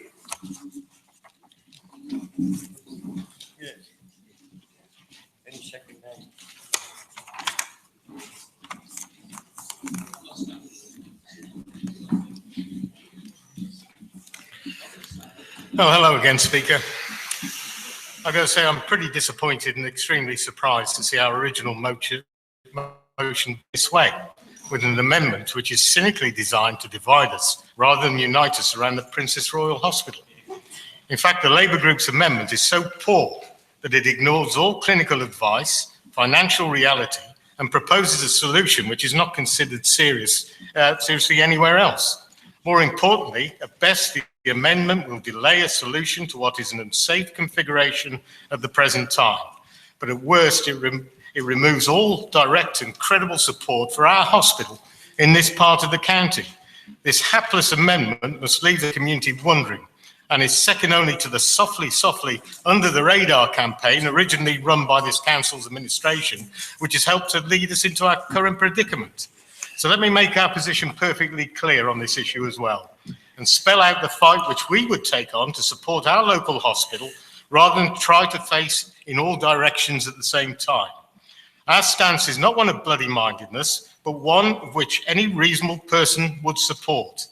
Looking at the current issues as dispassionately as we can, a little over 2 years ago, the Women and Children's Unit was installed at the PRH due to a demonstrable and clinical need at the cost of 28 million. That need has neither diminished nor gone away, but has increased along with the population. To remove it would be sheer stupidity, and I would like to think at least on that we can agree. Secondly, we accept the clinician's argument that the current setup is unsafe, and that the health service cannot attract consultants to work at either the SRH or the PRH because the units there are too small. In short, consultants do not want to work here at the current time. This is a serious predicament which must be expedited as soon as possible. The other issues which must also be factored in are ones of cost and population. And when doing that, it is very clear and inescapable that the PRH should retain the Women and Children's Unit and become the provider of emergency care. In addition to this, in addition to which 24-hour urgent care will be provided at both the PRH and SRH. I'm totally bewildered as to why you are not fully behind that stance, why you are so unable to throw your full weight behind such a proposal on behalf of our local community and the community beyond in this part of Shropshire.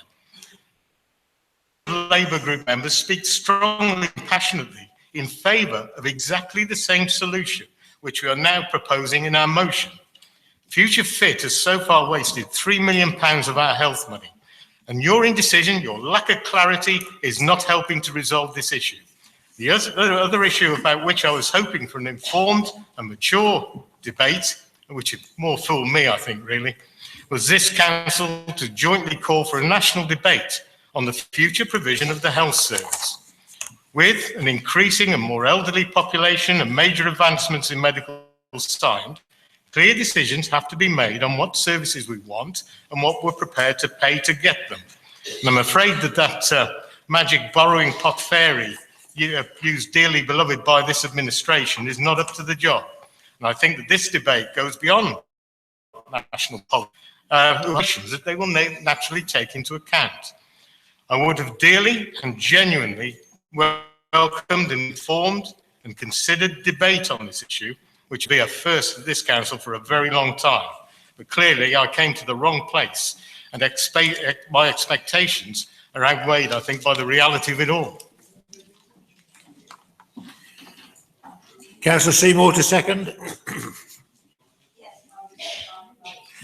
Thank you. She reserves the right to speak. Is there an amendment? Mr. Speaker, I seek to amend the motion in the way that's in the council agenda. First and foremost, let's take it paragraph by paragraph. The first paragraph is not amended. The second paragraph talks about the continuous fight for retention and thanks our residents for their unrelenting support for the PRH4Me campaign. I've heard this line from Councillor Reid about an under-the-radar campaign. On this issue, like lots of other issues, the rhetoric doesn't match up to the facts. 25,500 people have pledged their support. I was myself and members of this Labour group and independent Liberal Democrat group members were out pounding the streets, getting people to sign up. I didn't see one Conservative member. And I invite you, like I did in my leader speech, to rally support for the PRH4Me campaign in your ward and encourage people to sign up. And I don't think 25,500 people want us to be talking about an under-the-radar campaign because it's just simply not correct. The third paragraph Lots of insults flying around this evening. In fact, the third paragraph is the policy, as I understand it, of Shropshire Council. Malcolm Pate and I went to London with Councillor Dugmore and Councillor Reid to meet the Health Secretary, and Councillor Pate and I held that position. This is not about Telford versus Shrewsbury, Shrewsbury versus Telford. This is about fair funding for our National Health Service, investing in our residents. Telford and Wrekin deserves nothing less. And Mr. Speaker, in respect of the final paragraph, there is a national adult social care crisis in this country. There is a national NHS crisis in this country, started by a £3 billion top-down reorganisation, cutting training places for doctors, removing bursaries for nurses, all done in this government's name. And I statistic the other day, 60% of EU nationals who work in the National Health Service considering leaving the NHS because of uncertainty around their place in this country. This is a national scandal requiring a national debate, and that's what we're calling for in this amended motion. Mr. Speaker, if you speak to real residents in Telford and Wrekin, they struggle to get a GP appointment. 2 weeks. If you speak to, they do, 2 weeks. You're out of touch with the real world. If you think that there is not people in this town waiting 2 weeks, waiting for a GP appointment. My nan was in A&E 2 days ago. 13 hours on a hospital bed. 13 hours. And that is because there is a underfunding of our National Health Service here in Telford and Wrekin, Shropshire. And I've got to say, funding. The Police and Crime Commissioner, Conservative, he talks about fair funding for the police. Shropshire Council leader Malcolm Pate, Conservative, he talks about fair funding for Shropshire. You hear it from healthcare professionals right across this county, across this borough, that we are underfunded compared to the national average. We're talking about fairer funding for the Telford and Wrekin Council. This is about an issue that we should unite upon, make the case very clearly. Don't play the game of division. We will not compromise on a 24-hour, 7-day-a-week A&E for the Princess Royal, together with the Women's and Children's Unit. But equally, we do not expect the residents of Mid Wales and Shrewsbury to have to forsake their emergency provision as well. And I think that actually, from a moral point of view, if you don't support the amendment, then that is what you're saying. You're saying that people in Shrewsbury, people on that end of the county, together with Mid Wales, do not deserve emergency provision, and that is totally immoral in my view. Councillor Burford to second the amendment. Sorry, Councillor Overton. Oh, you got the wrong people. Thank you, Mr. Speaker. I'm seconding the amendment tonight because we need to make sure that we give a strong message to NHS bosses that an urgent care centre on its own is not good enough for our hospital. We may need to make sure that our 24-hour accident emergency centre is retained. We also should be saying a big thank you to our residents and their support for our PRH for Me campaign, and push that campaign even further. Residents are sharing their stories and signing up because they want to retain the services at our local hospital. I must say that whilst in Wellington Market collecting signatures, there was lots of support for the council's campaign. Even people from Shrewsbury were signing it in the belief that both hospitals should continue with their services. The residents from Shrewsbury I spoke to even said that moving the fantastic £28 million Women and Children's Centre was a stupid decision and a waste of money, which I know we all agree on. We acknowledge that the Future Fit programme has been an utter waste of money, money that would have been better spent on nurses and doctors. The Future Fit process was flawed and has done nothing to resolve the issues that the hospital trust is experiencing. It has just meant they have continued to lead the trust into even more difficulties. And also needs to make it quite clear that there needs an urgent review into the NHS. Our beloved NHS, renowned across the world, is at breaking point. This is a crisis that has to be laid at the door of number 10. A crisis made in Downing Street and played out in hospitals across the country. We have all seen the stories of people on trolleys waiting to be seen, the waiting times increasing and more trusts getting into deficit. People should have faith in our NHS, not be worried they may have to wait hours or lie on trolleys waiting for a bed. Jeremy Hunt, the blame lies with you. It is on your watch. We have seen trusts failing to meet targets. Trust going from being in the black to in the red. We've seen STPs being the mantra for having less money in the health economy, and even saw the preventative public health grant cut to local authorities as they try and provide social care to an ever-ageing population. We've also seen no investment in primary care, causing more people to get frustrated in not being able to see a GP and attending hospitals that are already oversubscribed with patients at the front door. No joined up thinking, no regard to the impact of their deficit reduction plans on people, and no regard to the impact on our hospitals. NHS. We need to see investment in training of more doctors and nurses. We need to see joined up approaches linked to an ageing population. We need to prioritise preventative measures in public health grants and social care funding, and we need to invest in primary care and new ways of delivering care in our communities, keeping people away from hospitals. In pharmacies, as a solution to some of these challenges, and not cutting back in pharmaceutical provision, and we need to make sure our hospitals are adequately funded.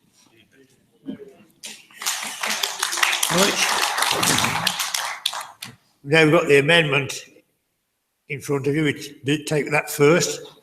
Who wants to debate the amendment? Councillor Dugmore.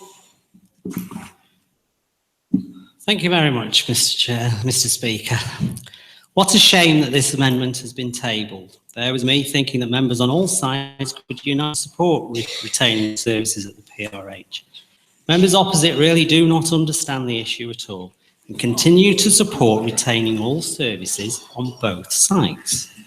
This will not happen as it is the most expensive option, costing around £30 million more than the other options, and that's at today's prices.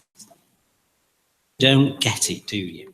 Even if all money was available to do full services on both sides, this option would not be delivered and would fail. The reason being that the whole of the NHS is transforming itself across the country. New working practices to deliver better patient outcomes is happening everywhere. So even if we had 2 fully funded hospitals on both sites, you would still have difficulty in attracting consultants and other qualified staff, because anyone working within the old model, which is what you propose, would be stuck there. They couldn't get jobs at other hospitals because they would not be familiar with the modern NHS way of working. Do you not understand? These guys naturally want to broaden their experiences, expertise and knowledge, which is one of the reasons for the current staffing crisis, because they don't want to come here because we're not working to the new model. Whether we like it or not, we must support the clinicians and NHS staff to deliver a 21st century health service. We need to look forward, not backwards. And that is what this amendment does. Our group accepts this and fully supports the concept of a critical care unit and the 24-hour urgent care on both sites. The sticking point is where the critical care centres should be located. The future fit financial appraisal clearly favours the PRH, and the non-financial appraisal marginally favours the PRH. Therefore, if this model is adopted, then the critical care centre should be located at Telford. The only alternative would be a Northumbrian model where the critical care unit is located between Shrewsbury and Telford. I can't support this amended motion as it stands because it doesn't support citing the critical care unit at the PRH and favours a model that will not work and cannot work. Perhaps the Luddites opposite will stop bellyaching about lack of money and support the NHS in using the money that will be available to reconfigure services to deliver a 21st century health service for the people of this borough. We're talking £300 million. So please withdraw the amendment. Don't make yourselves look foolish and backward looking. And finally, one other point, final point, Mr. Speaker. Do the members opposite agree that Tony Blair should have given doctors a 40% pay rise to do less work?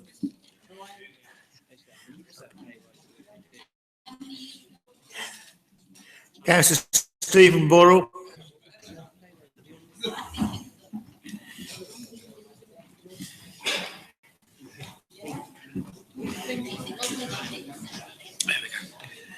Thanks, Speaker. NHS net expenditure has increased from 75.822 billion in 2005-2006 to 117.229 billion in 2015-16.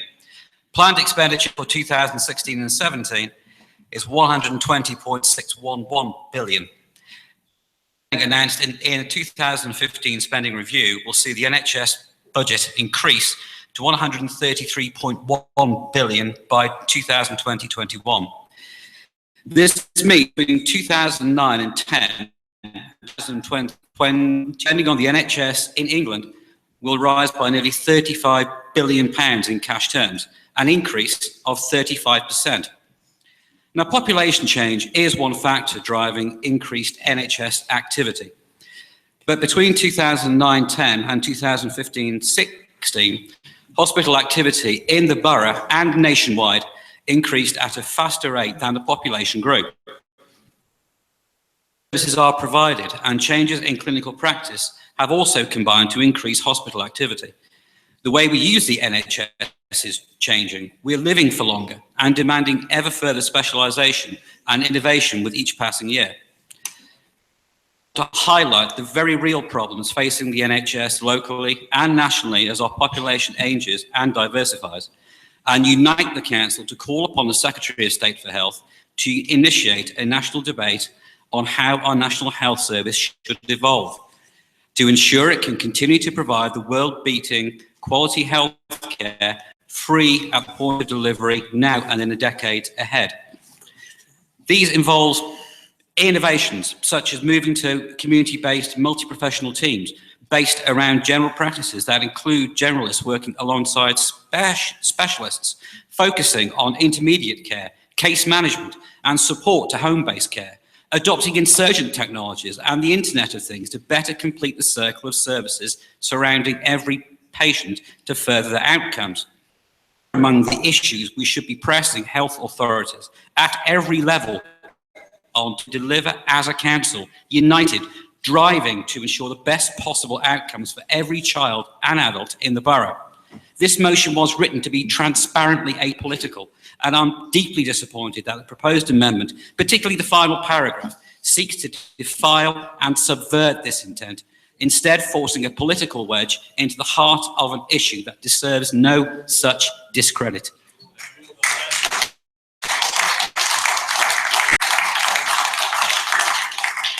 Councillor Larry, did you indicate?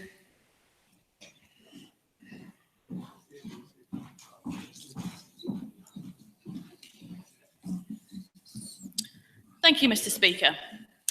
Whilst I greatly support the campaigns to secure the emergency care centre, this process needs to be about creating two vibrant hospitals that are safe, forward-looking, able to attract the best consultants and deliver sustainable services with decisions being accurately based on what healthcare professionals feel is best for patients. The needs and demands for healthcare provision in the UK has drastically changed over the years, which has called on our healthcare professionals to transform how services are provided to better serve the needs of patients. Under the Future Fit proposal, our accident and emergency would be replaced by two urgent care centres across the two councils, which will be located at the PRH in Telford and RSH in Shrewsbury. Cover all minor injuries and illnesses. The two A&E departments in Telford and Shrewsbury deal with the present. One emergency centre will improve safety and quality of our services and bring together the specialists in one place to give patients the best possible care. As a borough, Telford and Wrekin has the infrastructure in place, providing quicker transport links. We have a site with room for expansion, and we have one of the fastest populations in the UK, with severe pockets of deprivation. Coupled with the very evidence that was used to secure the Women and Children's Centre, provides us with a very strong evidence-based case to secure the emergency care centre in Telford. The NHS has a legal obligation to ensure all investments and decision-making reduces health inequalities. The health inequalities between Telford and Shropshire are substantial. Telford has a significantly below health outcome Shropshire and is currently unclear how Future Fit's proposal will aim to tackle this, nor does it effectively justify the incomprehensible proposal to relocate the Women and Children's Centre. I was therefore greatly encouraged by the Secretary of State's reassurance at a meeting earlier this year with our MPs and local councillors that any decision could be referred to him for independent review.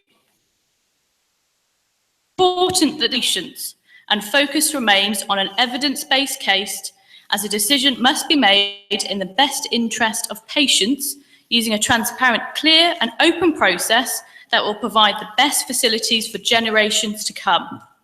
We have a responsibility as members to secure the best healthcare provision for our county. I hope all members across this chamber will support our motion, not the amendment, as our motion will ensure the emergency care centre remains in Telford, which our residents deserve.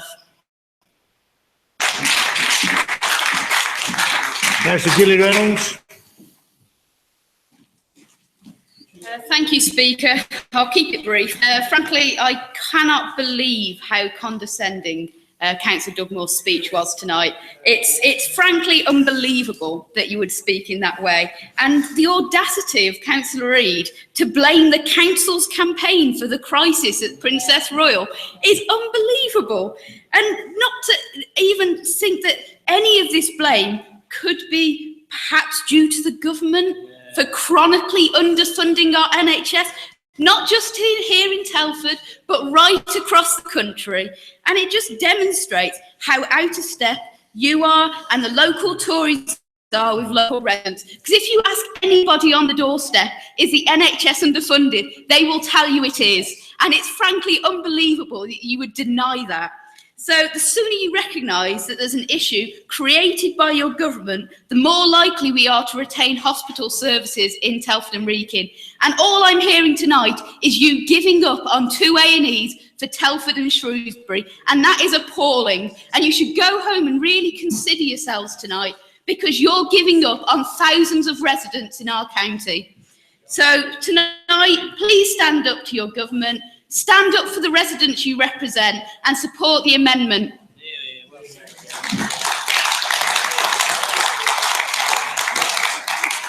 Councillor Bill Tomlinson. Is this government spending more money on the NHS? Yes. It is. It's a fact. Is what they're spending keeping up with inflation? Well, I'm not so sure. Is it also a fact that we are the least funded country in the whole of Europe? Probably. Yeah. In terms of how much we spend per capita compared with most other European countries that we would like to compare ourselves with, we are. Is demand outstripping the actual amount? It is. It's not the government's fault. It's not the government's fault or anyone's fault that more healthcare and diverse medicines and practices can actually improve our way of life. The problem is, it comes at a price. The government are spending more money on health. Is it enough? It's not. It is more difficult to get doctor's appointments. We have got unnecessary long delays. We have got ambulance services busting at the seams.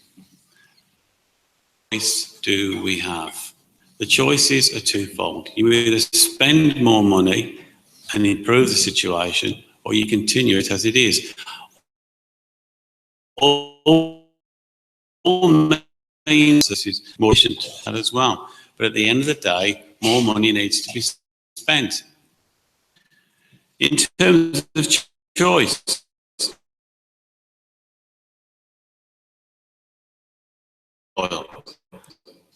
we all if they dictate that the children's unit must be supported by an emergency, we would support that remaining in Telford.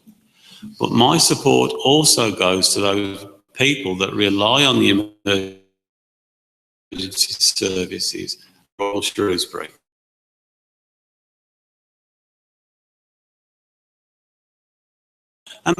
should, and maybe more money should be spent in that neck of the woods. But it is as it is at the moment. If we had a gun to our heads the following day and said, the only choice available to us, if the funding is available, and we had no other choice, is to retain it at one hospital, then I would agree with this side of the house. I would agree that it has to stay at the Princess Royal. But while there's still a fight to be had on behalf of the residents that live in this borough and the greater part of Shropshire and the rest of the country, we should fight for both sides. Clinicians quite rightly may argue, and it's a debate this is, as to whether we should have much larger sites with all the specialisms. The one factor clinicians need to bear into this is how long will it take for people to get to these hospitals? And what about the quality of life for those people getting there? And will it actually save lives having bigger hospitals if they're dead before they get there? I think it's ridiculous.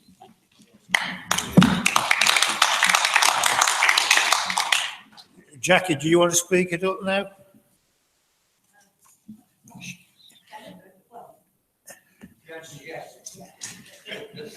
I'm only asking because Councillor Reid has the right to wind up to reply to the amendment. It replies to the amendment. She hasn't spoken on the amendment. You can speak if you want to. You can speak on the amendment. I want to speak to the motion. But Andrew Reid has got the right to reply to the amendment. To the amendment. Yeah. And then we can continue. Then we continue again. I didn't want to lose you off the speech. Andrew, do you want to reply to the amendment? Well, I'll be very brief if I can, because the situation deserves a simple answer. And it's this: consultants will not work at small A&Es or hospitals. They will not do it. It is not a question of money. It is a question of facilities and critical mass. And if you can't understand that, then you're going to miss the whole point. Now, our argument around the PRH is quite logical, as I spelled out. The Women and Children's Unit went there. There was a need for that to go there. It is there now, and it is certainly the area where emergency care should go. And we should, and this county deserves, the very best A&E services or emergency care services that it can get. And at the moment, you're just fiddling while Rome burns. This council needs to throw its weight behind what is the obvious answer, and that is supporting the PRH. And I would ask again, I find this amendment so disappointing. Why be so divisive about it? Why? This should be an issue that unites us all. What on earth is going on with this authority?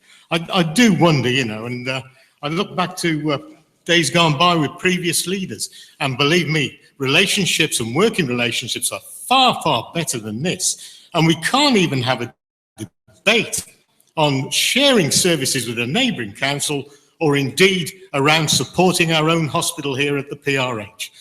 Speaker, I wonder where on earth this local authorities are going to end up. Okay. The amendment is before us. Those in favour of the amendment, please show. I think that's 31, isn't it? Andy Burford down. Oh, Andy, keep your hand down, yeah. Those against?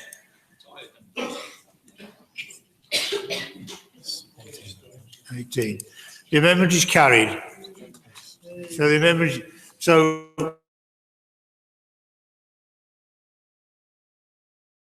we need for any further debate? Jackie, do you want to?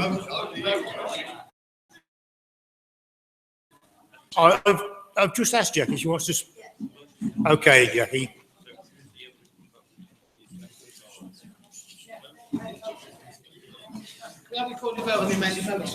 Wait a minute till I call for the vote. Stop jumping the gun. You've done it. It's on the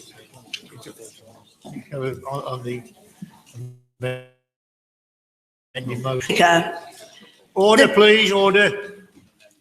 The nub of this motion is that this council, and very specifically this administration, needs to learn and accept the fact that the possibility of 2 A&Es continuing to operate at both Telford and Shrewsbury neither a clinically safe nor financially viable option. With 4 to 5 clinicians currently covering the 2 sites, when the true figures should be in the order of 10 clinicians on each site, means that the whole of Shropshire's population is imminently at high risk of receiving very poor and unsafe emergency hospital services. The reality of this has been apparent for a long time and has become even more abundantly clear over recent months when SAF's latest efforts to recruit have come to naught. These days, clinicians, as has been stated earlier, want to work in larger units where they can make the most of and expand their expertise.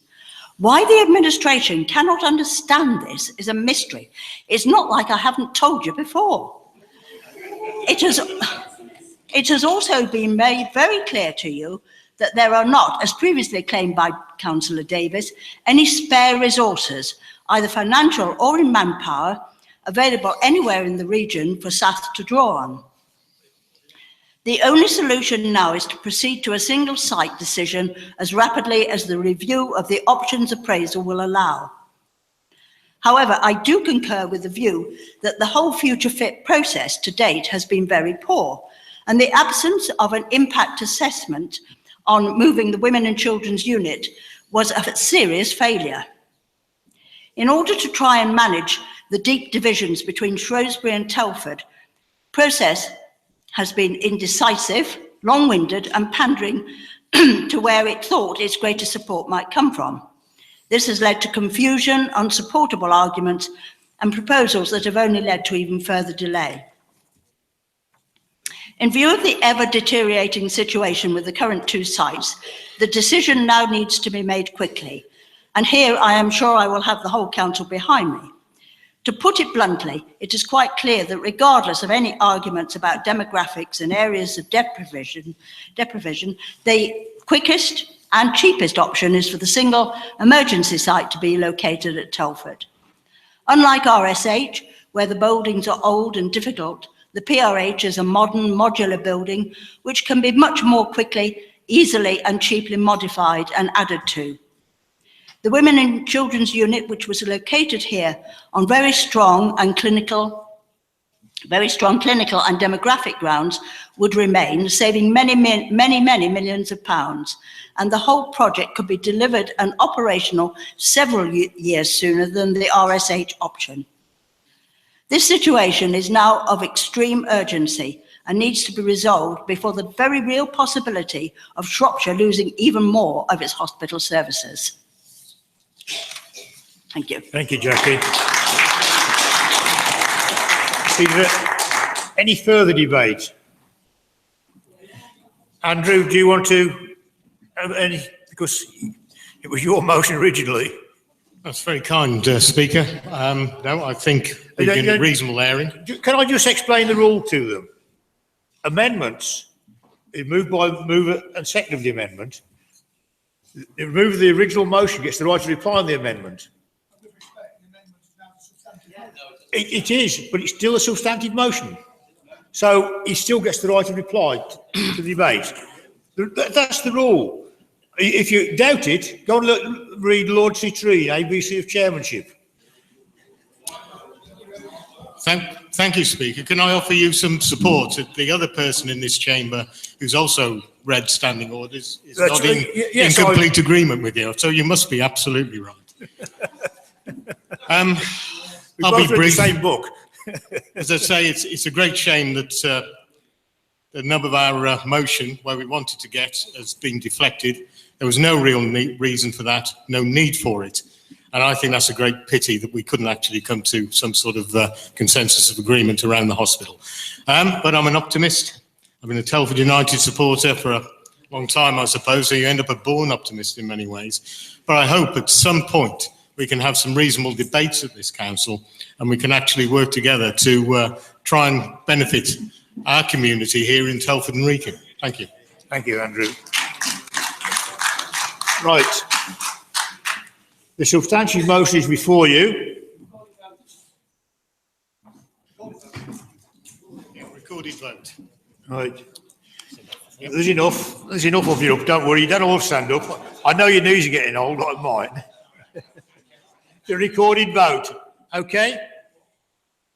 On the substantive motion, on that there. That's as amended. It's the motion as amended. That's the substantive now. Okay? Okay, Debbie. Okay. Councillor Ashford. Abstain. Councillor Barnes. Councillor Bentley. Councillor Blundell.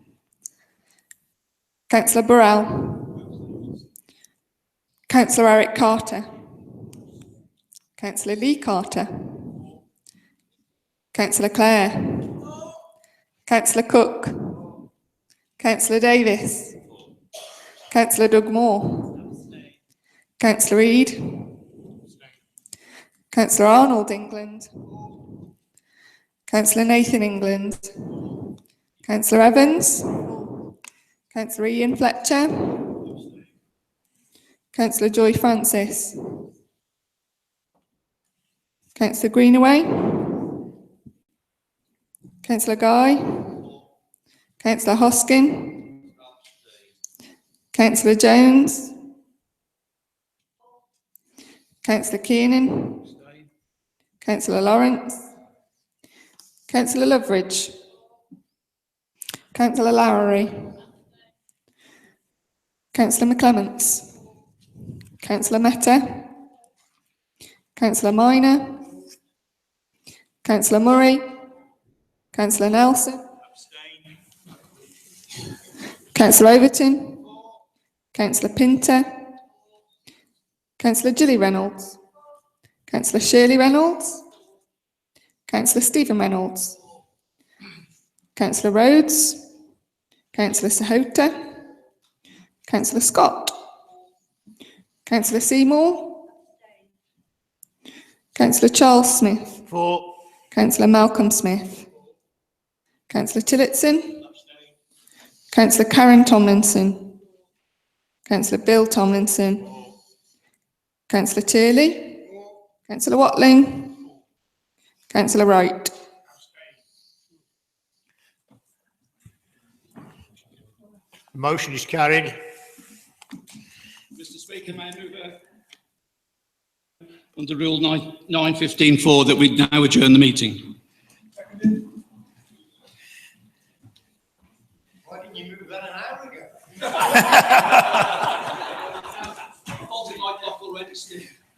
Well, there's no debate on the issue. Those in favour of the closure motion, please show. Anybody against? I think the closure motion has it. It's a shame, really, because it would have been an interesting debate. Can we defer the motion to the next council meeting? I think you need to put it forward again, Andrew. Well, if you could take that as I've put it forward again. I want to discuss I it. can't say that, but... Thank you. Thank you all for attending. It's been a long night.